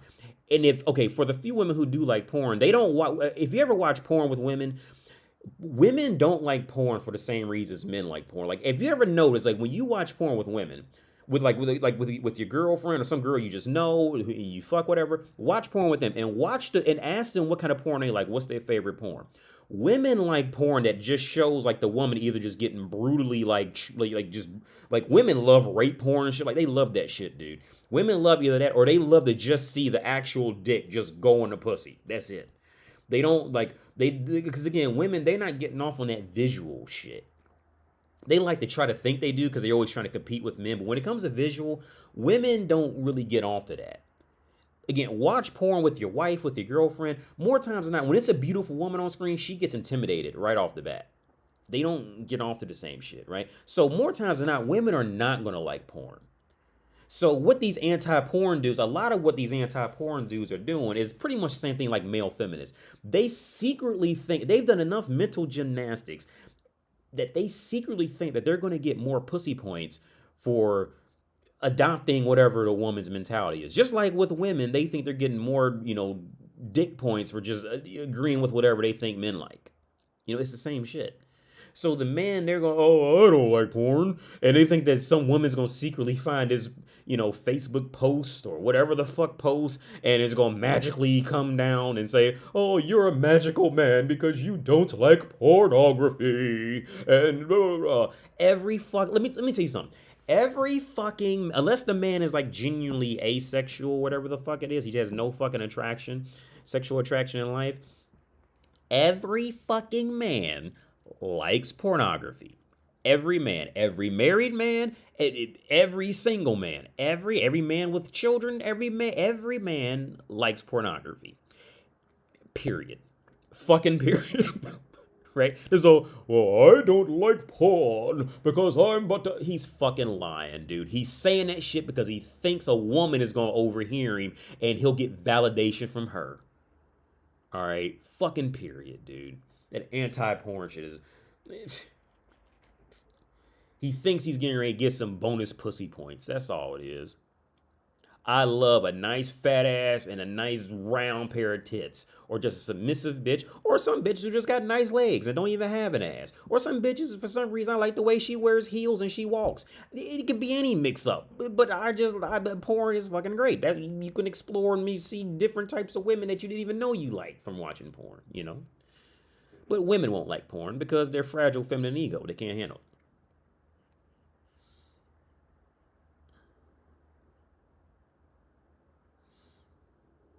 No fab turns or a silver. Yeah. So let's start with this video. Bacon request. Okay, here we go. So let's listen to this. This morning, I realized that Vlogmas is a thing, so I decided to start doing Vlogmas. I vlogged today, and then once I went through and edited all the stuff that I've been vlogging in the past week, I realized that I have enough material for 3 vlogs. So here's day 1. It's a little unconventional, I know, but I'm doing Vlogmas my own way, okay? It's sort of a continuation of my last video, which I took down because, you know, it was only for my subscribers who have post notifications on. I might put it back up just for context so you guys know what's going on. But anyways, here's me ranting about my love life at 5 a.m. when I'm not sober, and I hardly even remember doing this, but I was spitting straight facts, so here you go anyways. Hey y'all, holy shit, my lip is a little busted. So I just got back from Felicia's birthday. We went to Sullivan King. We raved hard for Blackout Wednesday. Holy shit, it was so much fun. I missed this so much. I have to be a little bit quiet because it's 5 a.m. right now. But oh my god, this guy, you know, the guy that I was talking to, he basically texted me and like broke things off for good. He's like, yeah, so I don't see a future with us, so like it's over, we're not gonna talk anymore. And I was like, yes, I feel a little sad, but like honestly, I feel relief. It's kind of crazy. It's actually the weirdest feeling. Okay, I will admit I'm not super sober right now, but this is something that I've been feeling ever since my breakup 2.5 years ago. If I am crazy, please let me know, because I genuinely would like to know. I've been talking about this with all my friends. Here we go. Even though my last relationship was awful, it was terrible. If I really think about it logically, it's just so bad in so many ways. It was abusive. There's no way I want to go back to that. There's no way I want to ever date him again. Yet at the same time, I still feel so convinced that that was the most in love I ever felt in my entire life, and I don't think that I will ever feel that in love ever again. Like, no matter who it is, like the person that I marry, I'm sure that it will be like, you know, it will be someone that I'm genuinely compatible with and it'll be good, but I will never feel that strongly about another romantic interest ever again in my life. And I think part of that is reason of like, things were new. It was like my first time experiencing a lot of things. Like I was young, I was naive, I didn't really have like a propensity to watch out for certain red flags. So like I just allowed myself to fall into it head first and like not really be cautious for any reason. So now I don't think that's really possible for me, and that's why it kind of holds me back from being able to have as deep a connection with anyone else. So like even though I would never want that relationship back again, like I still think that like that was the deepest love that I ever felt, and I don't think I could ever feel it again with anyone else. Like even with this person, like this guy, I really liked him. Like I saw a future with him. Like I could imagine us like actually like getting married, like to that level, and I felt like we were really compatible. And even so, it didn't even come close to how strongly I felt about my ex. If you actually think about it from a psychological level, like the people tend to choose partners that like traumatize them in ways that feel familiar to them, basically, in a nutshell.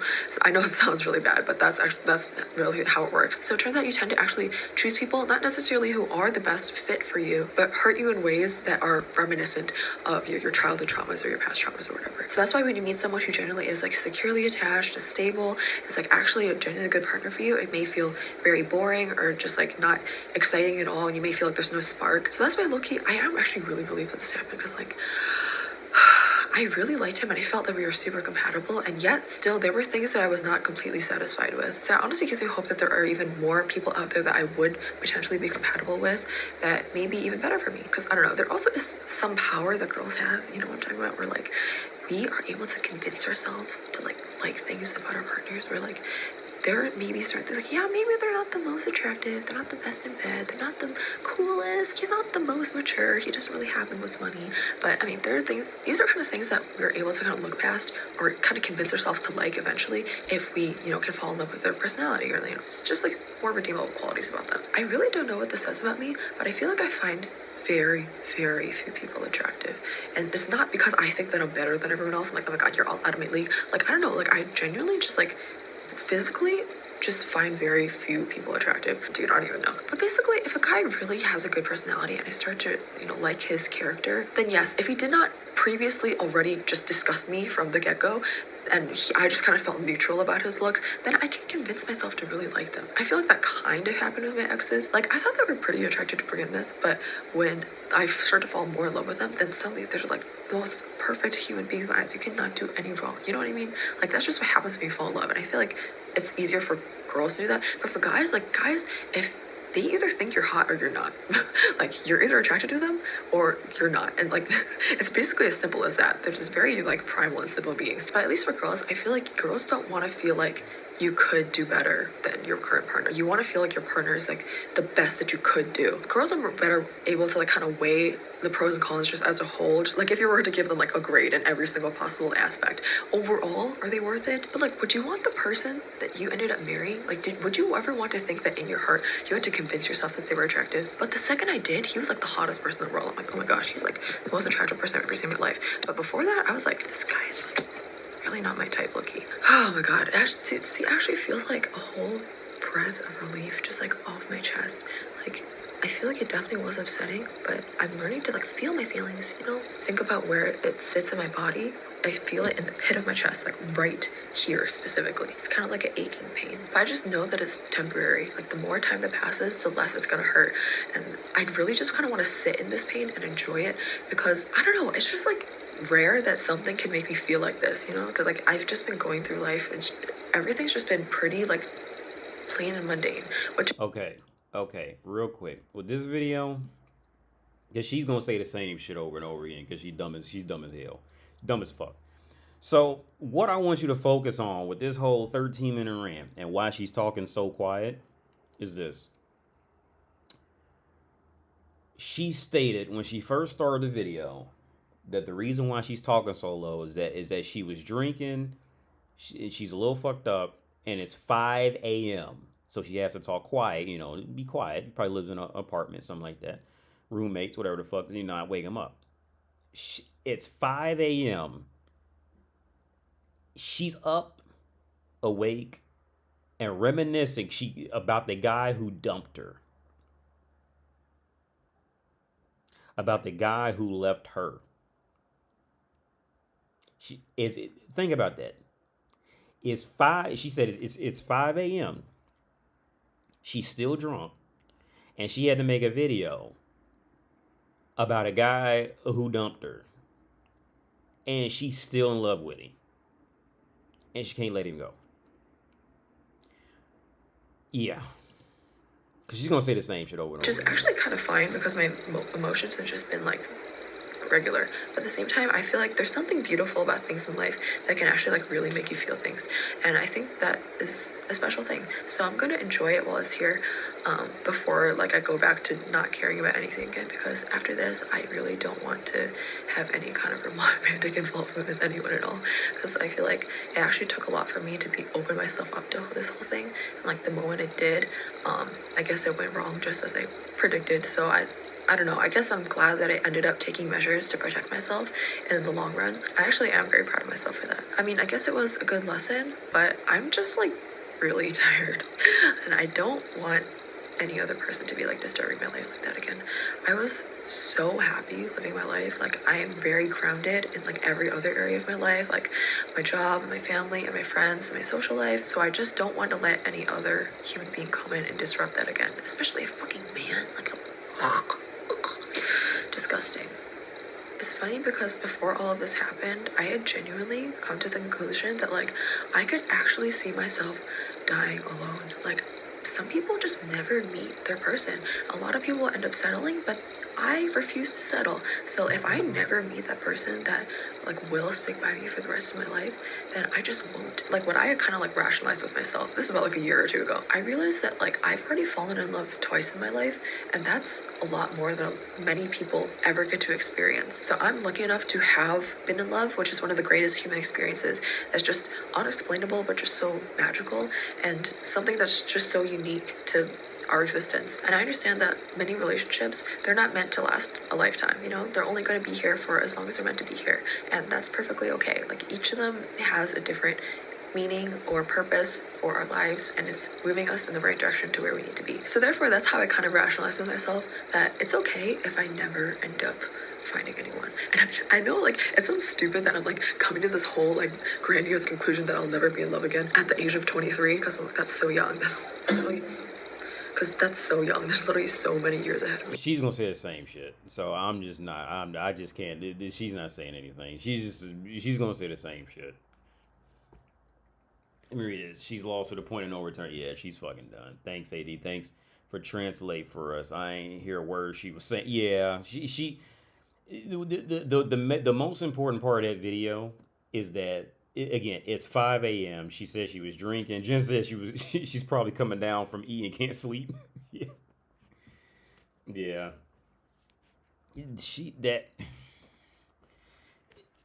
Because the guy left her. That's what it was. Because if she had left the guy, we wouldn't heard anything about him. All the guys that came across and tried to take her out to Starbucks, all that, they ain't nothing. Nothing to her. But see, the guy left her. And now she's sitting up at 5 a.m. recording a 15-minute long video. Can you read the last? Oh, my bad. Yeah. Thanks for the dollar RBT. Yeah. So it says, AD, you should create a tier on Subscribe Star for $30, $50 where you do one dating show reaction a week. I would definitely subscribe. Fellas, put a 1 in the chat if you would subscribe. Even if 5 people subscribe, to be 200. Yo, thanks a lot. I appreciate it. Yeah. I would. Yeah. That's a good idea. It really is. So let me. There was one about, can you react to ABBA and Preach? Let me see if I can find that real fast. If somebody email me.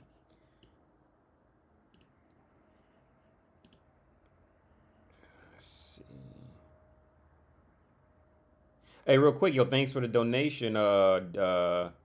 D, I got it. The $10 in Cash App. Thanks a lot, man. I appreciate it. What is this? Oh, wait. Because there was others in that last, in that one email. In this one, there's articles. So let's do these articles.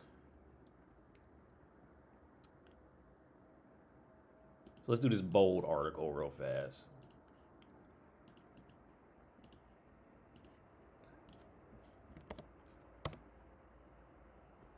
Y'all see that? Yeah, y'all can see that. But I don't know the ABBA. I don't know ABBA. I think I know it's 2 guys, right? ABBA and Peach or Preach or something like that. I haven't seen AD react to ABBA and Preach recent video. They may even be, because I think they're pretty fucking big, man. They may copyright all their shit. I wouldn't be surprised if they did, or maybe not. Maybe I don't know much about the guys. Actually, okay, let's go there real fast. Hey guys. ABBA and Preach. Okay, it's Preach, not Peach. So let's go. Oh, well, they taking other people's shit. They got a 1 million, almost 2 million subscribers. Oh yeah, that's the Anna. I covered her years ago. Yeah, Anna. I feel sorry for her, man. Well, in a sense, Anna kind of that's rough. I guess that's their newest, an hour ago. I guess it's the video you talking about. They just uploaded it. It's 20 minutes long. She became a man. Yeah. Because I remember the last video I covered on her was that Anna kind of that's sad, and she's hiding it by just being physically attractive woman. But the mentality of her, that's fucked up. Because I covered a video a long time ago. I think that's on Subscribe Star. I think it was one of my earliest videos that I put on Patreon when I had Patreon. That she made an entire video where literally her whole purpose in life was so she could stand in a room with all the other women that Chad fucked and pumped and dumped, and they can and they can get Chad in the room and they could all point at him and say no and laugh at him. Like that's her literal life fucking goal, dude. Like it's fun. That woman is. That's sad. That's sad. Should I click on this shit? Should I click on this shit? Oh yeah, Zuki. Yeah, they got a real big channel, man. They real successful with it. I'm proud of them for that. Well, at least from what I know about them, I'm proud of them for it. They real successful.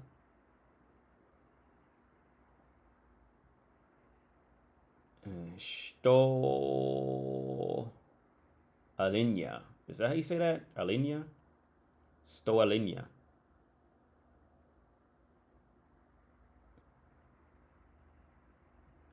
They are cool with people reacting. Okay, so yeah, let's click on it. So there's this viral tweet going around from a Tumblr account from a person named Zan, who is a trans man, detailing the culture shock he's experienced post-transition. It was really eye-opening and interesting to hear that he has been perfectly positioned to gain insight into unique gender dynamics and social conditioning. So I'm just going to straight up read most of Zan's post to you because I thought it was incredibly perceptive, and I want to amplify it, but I don't want to risk messing up his words or his message. So here we go. I'm pretty quiet about the fact that I'm a trans man, but holy shit. Why did you have to put the mustache on? But you know there are trans men who don't wear mustaches, right? But I don't know. It's just, to me, it just seems very gender normative to do the impression of a trans man you've never seen or heard and then assume that they would have a mustache. But whatever. If you call that inclusivity, good for you, girl. Oppressive ass bitch. Sorry. I'm not gonna lie, man. That was you good. know what? It feels good, eh? Being like a canceling SJW. It feels good, eh? Yeah. I see what they. Yeah. I see why they do it sometimes. Yeah. I'm like, I want to be a jackass sometimes. Yeah, you remember?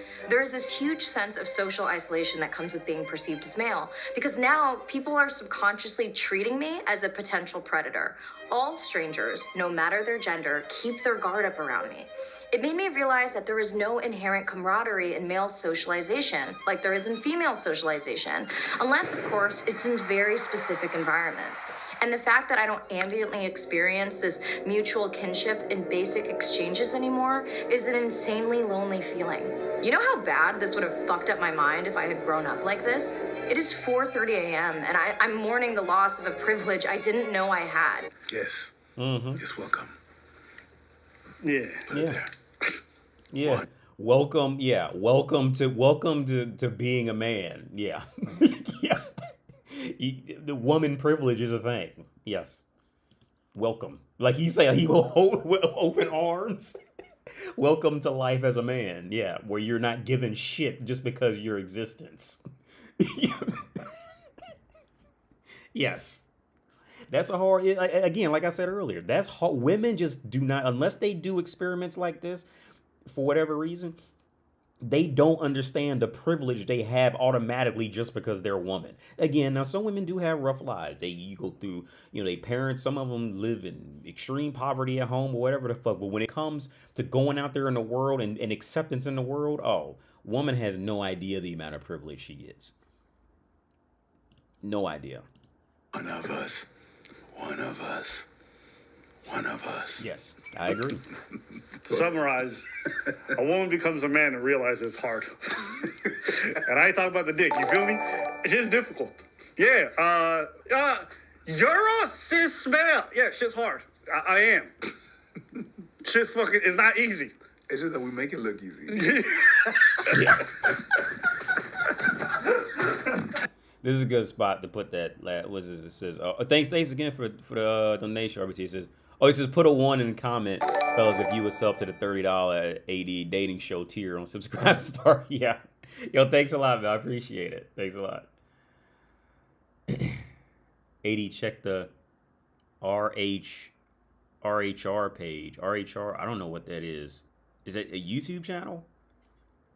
Yeah, what's his channel? Okay. Oh, let me get through this. Well, I'm probably won't have it's 9. It's going on 9:30 here now. So let me give me a minute. I may not make it.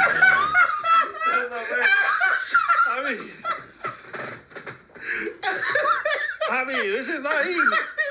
She's talking about like everyone sees you as a predator. I know. Yeah. Listen, sometimes I'll just be walking home late at night and a bitch will be in front of me and I know she's scared. I'm like, I ain't trying to touch you. Like, but you acting terrified, so now I gotta watch how I didn't do nothing. I want to go home, masturbate, but she's over there trembling like I'm about to jump her from behind. I just existed. And I understand why. Like when I cross a girl in the street, and I cross a girl, she's right there. I'm right walking my line, right? She walking her line, I'm walking my line. If she looks away, I gotta look away, just to show her that I am not interested. I am not trying to make a move, boo boo. I'm not going there. You know what I mean? So I have to walk and look away. If she looks at me and we cross eyes, and she smiles, I gotta smile, look down, and look away for her to keep on going, knowing that she just when she's when they do that, white people they see black people and they go like,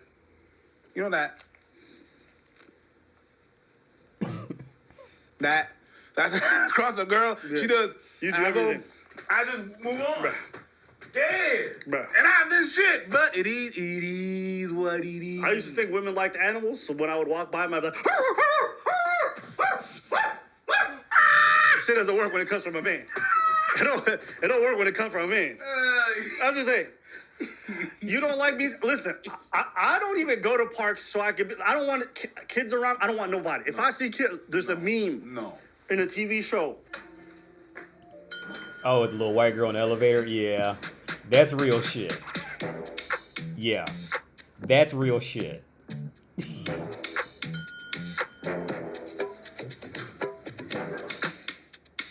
So, okay, so this is kind of diving into racial shit, but this is real shit, dude. Like as a black dude, okay, unless you grew up, I'm sorry, unless you were like friends with the guy's daughters and they run to you and say, hey, or something like that. Like if you see this is real shit to bring a race into, but this is real shit.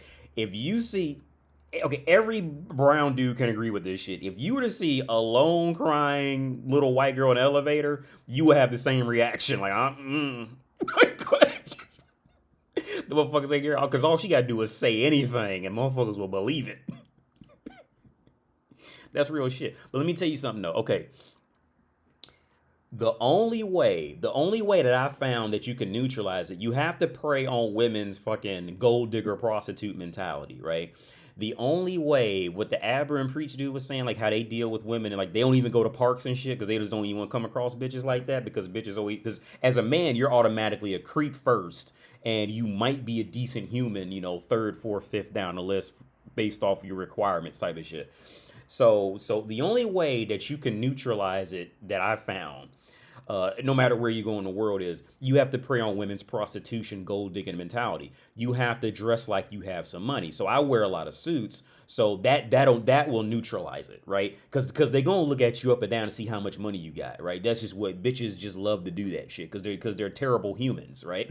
Their whole life revolves around money and value and shit. If she can look at you and tell and tell you got some money or figure you have some money, and it's not like rapper thug money, but it's like white collar money, right? If you're dressing like white collar money, that has the highest chance of neutralizing it to where you must be at least, so she's still gonna be a little off, but you'll at least be okay, right? The only other way that can neutralize it, this happened a few days ago. I was walking from the store down the street, and I heard this old couple speaking English, right? So I said, hey, where you guys from? And the guy said, yeah, I'm from Ireland. And we got to talking for a minute, standing outside talking. And he asked me, we asked each other what we did for a living. And I said, oh, and then he asked me, did I go to school? And I said, yeah, I graduated, I got, degrees in this, and this. And see, women are always listening to you, right? So I can tell you for a fact, if there was a girl sitting next that heard me talk to them, if that girl had not heard me say that I went to university and from America and all this, that girl would have never said a word to me. But she overheard that I'm a value. Now it's like, because at first as a man, you're a creep until she hears or like, until other information is given, especially if you're not dressed in in a suit or something like that, you're automatically a creep. Automatically. You're automatically a little bit of a creep. That's just how women are. So again, the only way that I found to neutralize that is because they're going to eyeball you up and down, whether you've seen them do it or not. They're going to do it because they're trying to assess if you have any potential in having friends or having a partner or whatever the fuck like that. She's trying to assess it from that typical one female gold digger mentality.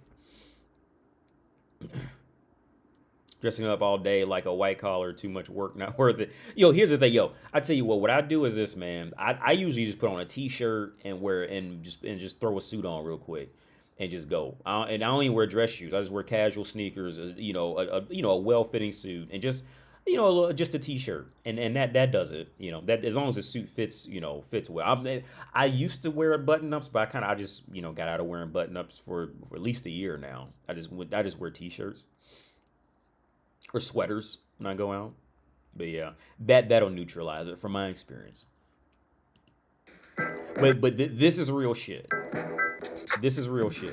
This is no racist bullshit. This is real shit. Yeah, that's real shit.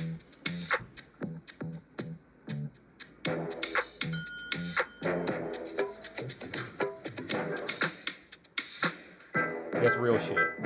I'm closing that Don't shit. keep the kid away from it. Oh, yeah. We're not doing that. Okay. I'm going to tell you guys a step up, okay?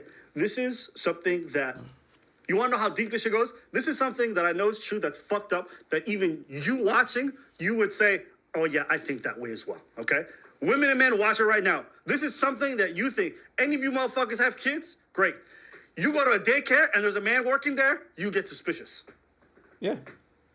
In fact, most women I know have openly admitted that they would not leave their kids in a daycare with a man. Here's where it gets worse. Men also share that sentiment. Mm-hmm. Now, understand what this means. A man has simply existed, done what they like, and assumed to be a predator. In fact, there's plenty of daycares that will not hire men for that very same reason. Yeah. This is not an exaggeration. You can do some Google searches, okay? Men will tell you it's very difficult for them to teach young children or any of this stuff because they get asked weird questions or there's a heightened sense of security around them. Now, look, I'm not here to come after the parents. I understand as a parent, that's your seed. You want to protect them. You're like crazy about protecting them. But I also want to appreciate it's not fair that I just simply exist in the world and I'm immediately saying, but that's what it is. But there's nothing we're going to do about it. That's it. I don't piss and moan. I don't cry about it, but it's the fact. It's a fact. A girl. And there is not one feminist who's fighting for that. Because they don't care about, feminist. Well, feminist, it's in the name. It's women. Women don't care about, men's problems. They don't care. Women only cares about women's problems. Or perceived problems. Because most of them are too dumb to realize the whole reality on it. Seeing a kid, oh, your kid is very beautiful. Me seeing a kid, your kid is cool. I ain't saying nobody beautiful. Nope. That little shit ain't beautiful. Yep. Mm-hmm. Yep. Frankly, this is something I would have never understood without living the experience. It is now blatantly clear to me that most cis men probably experience chronic emotional malnutrition. They're deprived of social connection just enough for it to seriously fuck with their psyches, but not enough for them to realize that it's happening and what's causing it. It's like they're starving. Okay, stop. You're using your standards as a woman and assuming that because we don't have the same lived experience as you, that therefore we are fucked up or something terrible's happening to us. What? That's just the typical woman reaction. Like, woman does not know how to just exist and be normal, right? So, like, I agree with him, but I disagree with him. Like, I agree with him, but I think the reasons why she said a woman does not know how to just exist. Like, woman, it has to be one extreme or the other. Right. And now the trend is to be victim. So like the only way woman can come across, she can't just explain, okay, this is the reality. Woman has to come across The only way women could even convince or validate you in any way is that they have to clearly play this victim card to the 10th degree, right? Instead of just saying the reality of the actual situation. Like it has to be this victim shit to try to stir up your emotions. Just say what the fuck it is. Like guys are not, from the Ana kind of thing, guys are, we're not accepted by society immediately. We are built different. We have different needs. Now, whilst there is a lot of overlap between men and women, it's not because we don't go through the exact same experience as you that it's inherently making us malnourished or whatever.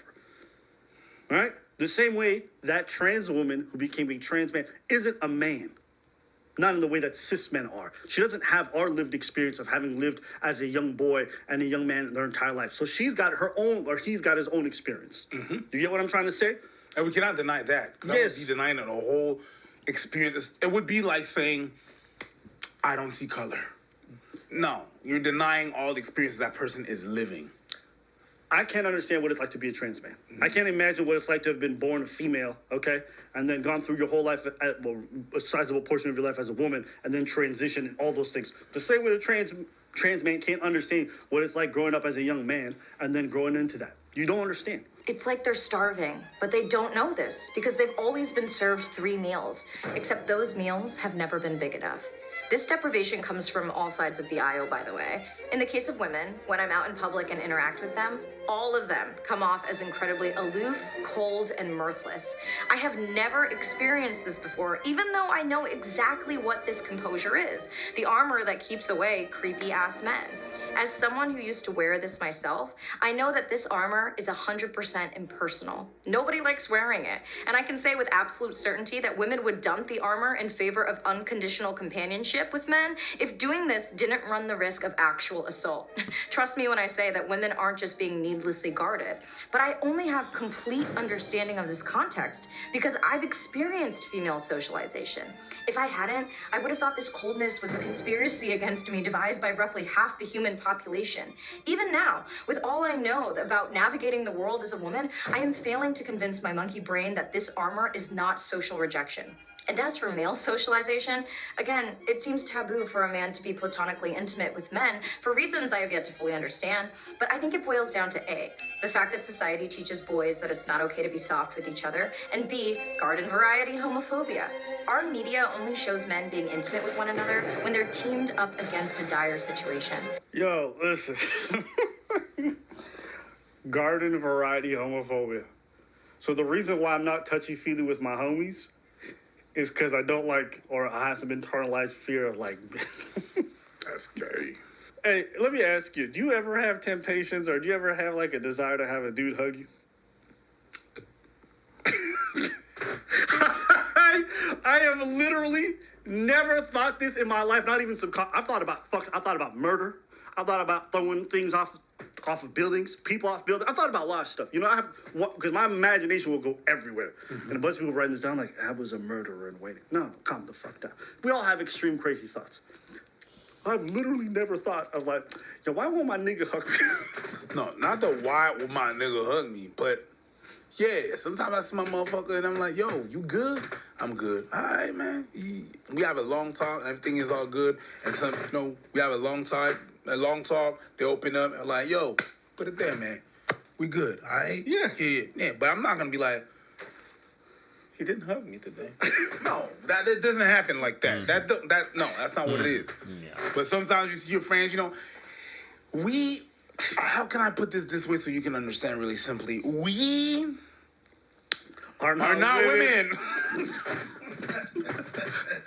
But the reason why you're not women is because of culture and the way that shut that shit up. Okay, please. So the reason that we show look. Do you know what? You can't even understand. I don't think even you saying that you don't even understand why between men this does. Watch. Yo, what's good? Oh yeah, this shit different. A good one. Yeah. A good. Yeah. How you doing, man? You good? That's it right there. That shit. You don't understand what this is. Nah. You think it's just like blah, blah, blah, blah, blah. In fact, how intensely you do it is generally an indication of how like close you are close with to your other person, or how long you haven't seen them or whatever it might be. Like when you ain't seen your people in a long time, you make sure it's extra to relate to them that you're that happy. So it's not that we don't have that kind of feel. We just reserve it for special times or when we need it. And we just have different ways of doing it too. And it's not like it's something that we're lacking. I've never thought to myself like, oh my days, I'm in need of physical intimacy from my. It's not what I look for. Okay, let me break it down for you. All right, there's a couple of things that we do. All right, be gamers. You know something? Sometimes you girls are gonna be like, oh my god, oh my god, oh my god, you're so good, you look so good today. We just like, yo, this is you right there. Yeah. Shit, it is you. Yeah. And when we give that shit works. and when give me your hand. We're gonna just point at a motherfucker while we give that hand. It's you, no, it's you. I never done that before. No, but some of us do. All right, there's some levels to this shit. It's like, yo, I see you, I see you. Yeah. You understand? And it's quick, but we're not gonna stay on that shit. No, but that the handshake, Right. our whole. Have you seen basketball players with the whole intricate handshake? Yeah. That means something. It's a history. Yeah. It's a recall and a recollection of all the inside jokes they have together. They put in the handshake to say, remember this, remember this, remember this, remember this. Yeah, I feel you. All right. Okay, I think the core of this video, the core of the anaconda thing, goes back to what I said a while ago. The reason why in society, especially now, in my opinion, is because, especially I'd say over the last 10 years, at least, as soon as a man, okay, what I started on with, I think the first video, if a man ever shows any outward expression, he likes anything, he wants to do something, women have literally beat men into submission. Women have literally beat men in submission and beat them into their backs and pushed up against the wall like a little puppy dog. Because, okay, I have an explanation for that, but women have literally just men have allowed women to destroy them in the U.S. But let's see what it really is. Women have gained enough traction to essentially just destroy anything a man likes, right? From any sitcom to any TV show, if a man has any hobby, it's always regarded as, something silly little hobby. Anything you like is either stupid, silly, or little, or small, or gay, right? Women have beaten men down to this point where men just can't even, when it comes to women, how they started the video.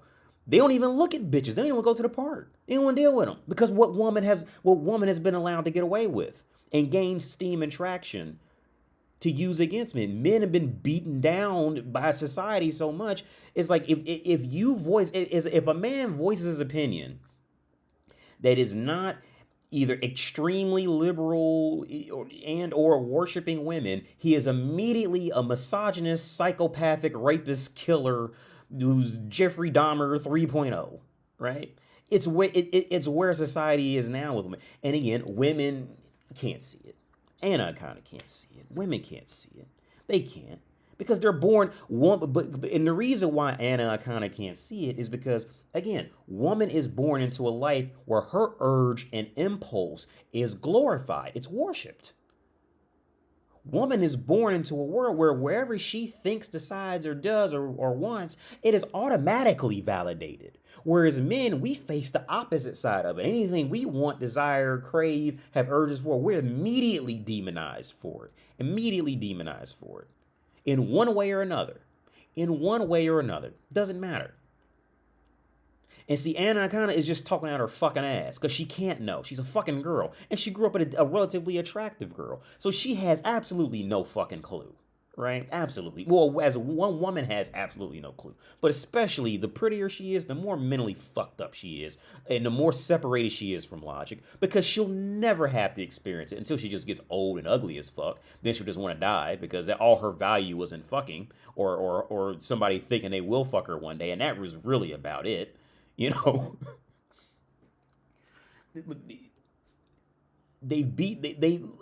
women have beat, especially in the West, women have beaten men down so badly to the point where, look, they can't win unless they're worshiping. Okay, they can't immediately win unless they're worshiping women or they're on some extremely liberal shit or they think they're gonna, beat the system and getting woman validation. That's the only time women will when you come across women on average, especially in the West, they're gonna give you that immediate acknowledgement.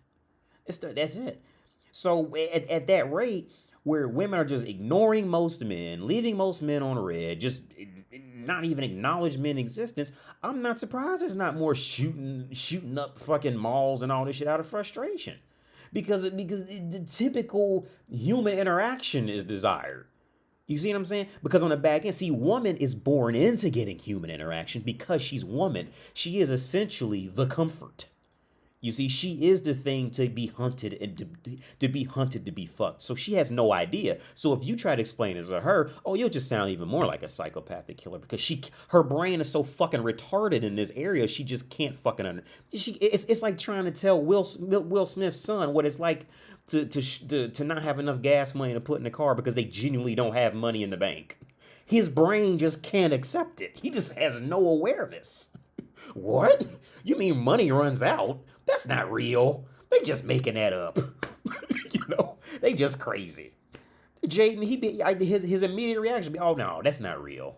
They got some money somewhere. They just lying. See, that's how woman's perception is on it. If you try to tell a woman this, you're just crazy. Because woman is born into riches in this department.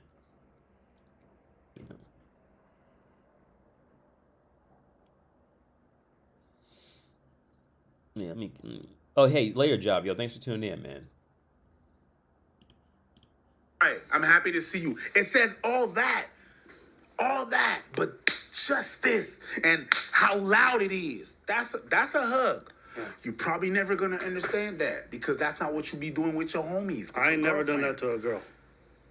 Ever. I have, cuz some of my friends are studs.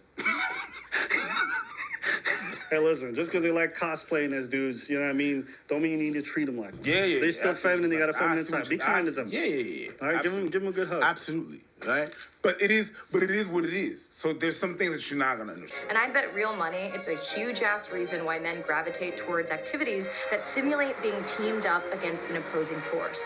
But men are not machines of war. Yeah, testosterone absolutely gives you... Oh, no, correction. No, men are machines of war. Just ask Ukraine.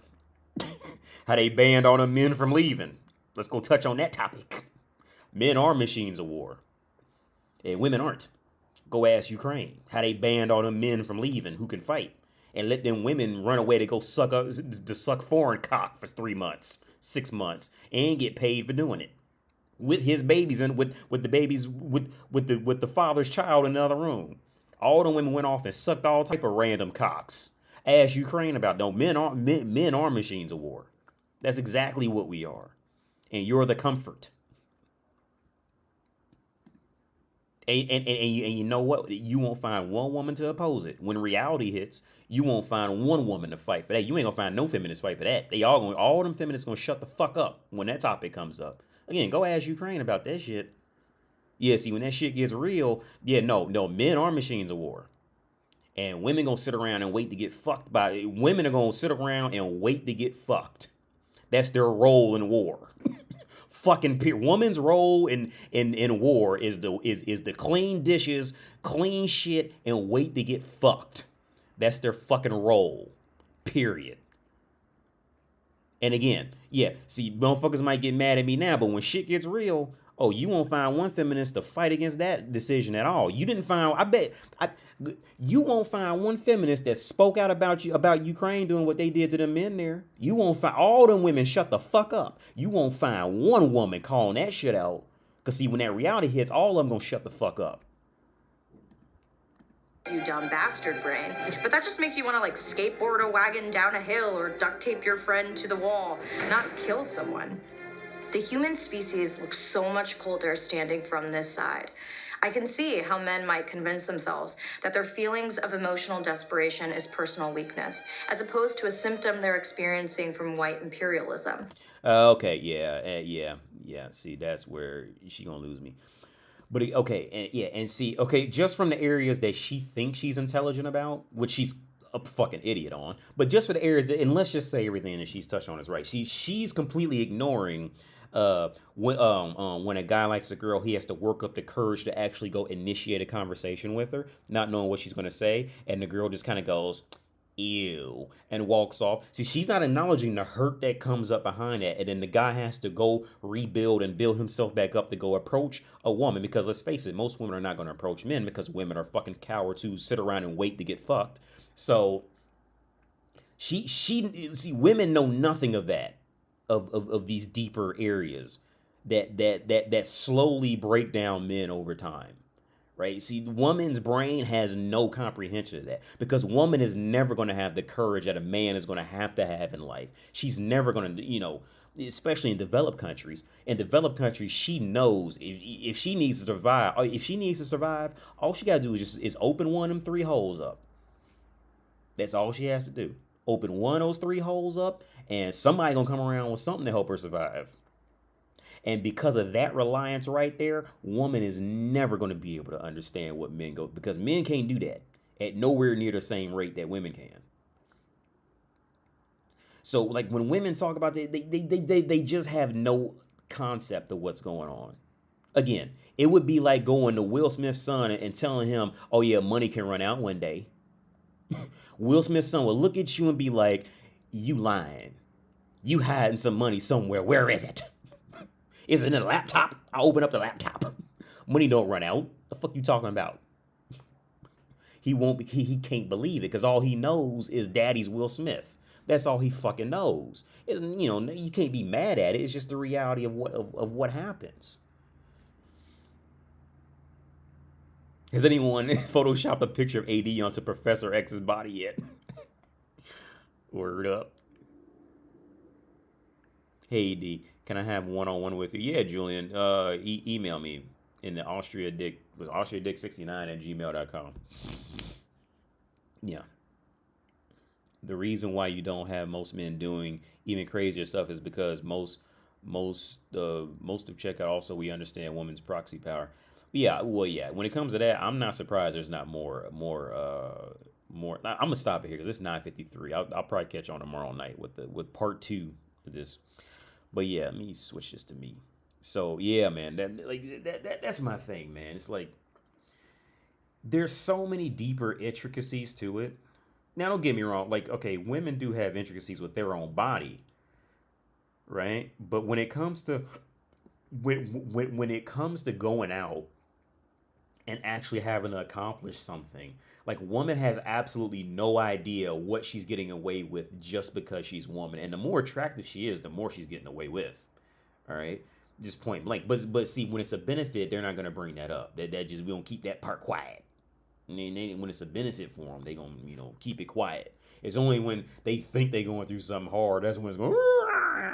That's when that's gonna come up. How can I request a video breakdown? AD, email me. And I'm trying to check my email a little more often. DJ Damage says the wise Baldwin AD imparting his vast knowledge upon our mortal minds. Hey AD, I took my first loss asking a girl to be my girlfriend. Oh yeah, man, yeah. We all take losses, man. Don't feel bad. If you feel bad about it, don't feel bad about it, man. Everybody, even fucking Thor took fucking losses. Again, if I sit fucking Chris Hemsworth down and talk to him, that motherfucker would have some stories about how he tried to hook up with a girl and maybe the girl thought he was like mentally weak or something, or he was scared or nervous to talk to her and all this. He'd have stories, man. Like, because women are just terrible, Like I said, the only thing that gets them by is because we want to fuck them, right? Because like I say before, man, like I say all the time, society always bashes men. If something doesn't come out right, it's always the man's fault, never the woman's fault. Woman can always spin it into, oh, I was traumatized, and she'll always get away with it because people want to fuck them, right? But as a man, we don't get that. We don't get that benefit. Unless we're just, an anomaly like Tom Hanks or something like that. You know what I'm saying? Where motherfuckers just love us type of shit. Unless we Tom Hanks and Robert Williams get away with that. But for the majority of us, we can't get away with that. Hold on, let me read it. Sir True Expertise. Hey, D, what do you think of Stacey Abrams and Tiffany Cross dissing the Manosphere? I have no idea who either one of those are. Stacey Abrams and Tiffany Cross. I have no idea who either one of those are. I have no idea. I can't tell you. Hello, AD. How's it going? Millennium. I'm good. I'm gonna get off here in like 5 minutes because it's 9:55. I'm trying to stop it by 10 p.m. Man, also I'm just tired too.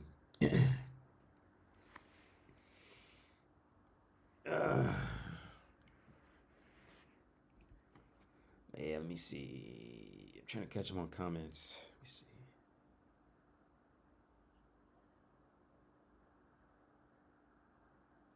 But yeah, but yeah, situations like Anaconda, like it's really just sad and pathetic watching, you know, women genuinely try to break down logic because they just have no fucking idea of it.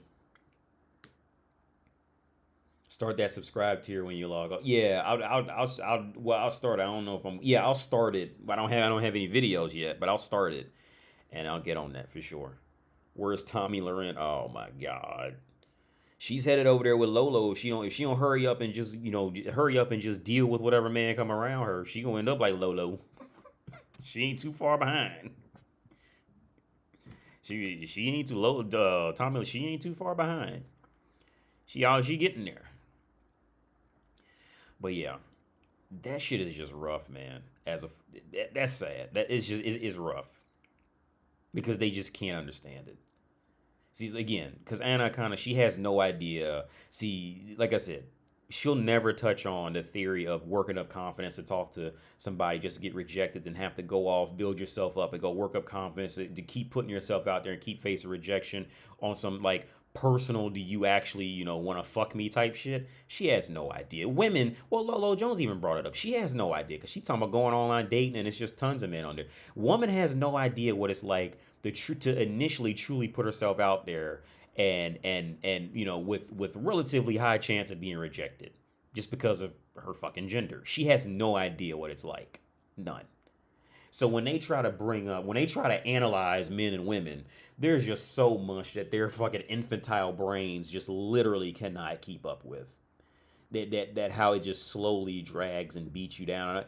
You know, I guess and even if you try to tell them, it would be like trying to show them like boot camp from a YouTube video and then having them think they know what boot camp is. Type shit. Like you can't learn it from, or like watching a documentary on making tattoos and then and expecting her to actually understand what it feels like and what it is to get a tattoo type of shit. Like you can't, because she will never understand. Just and the same on the other side, men, we can't understand what it's like to be a woman. We can't understand what it's like to, you know, inherently, you know, depend on another gender for our survival in life. We really can't understand that, you know.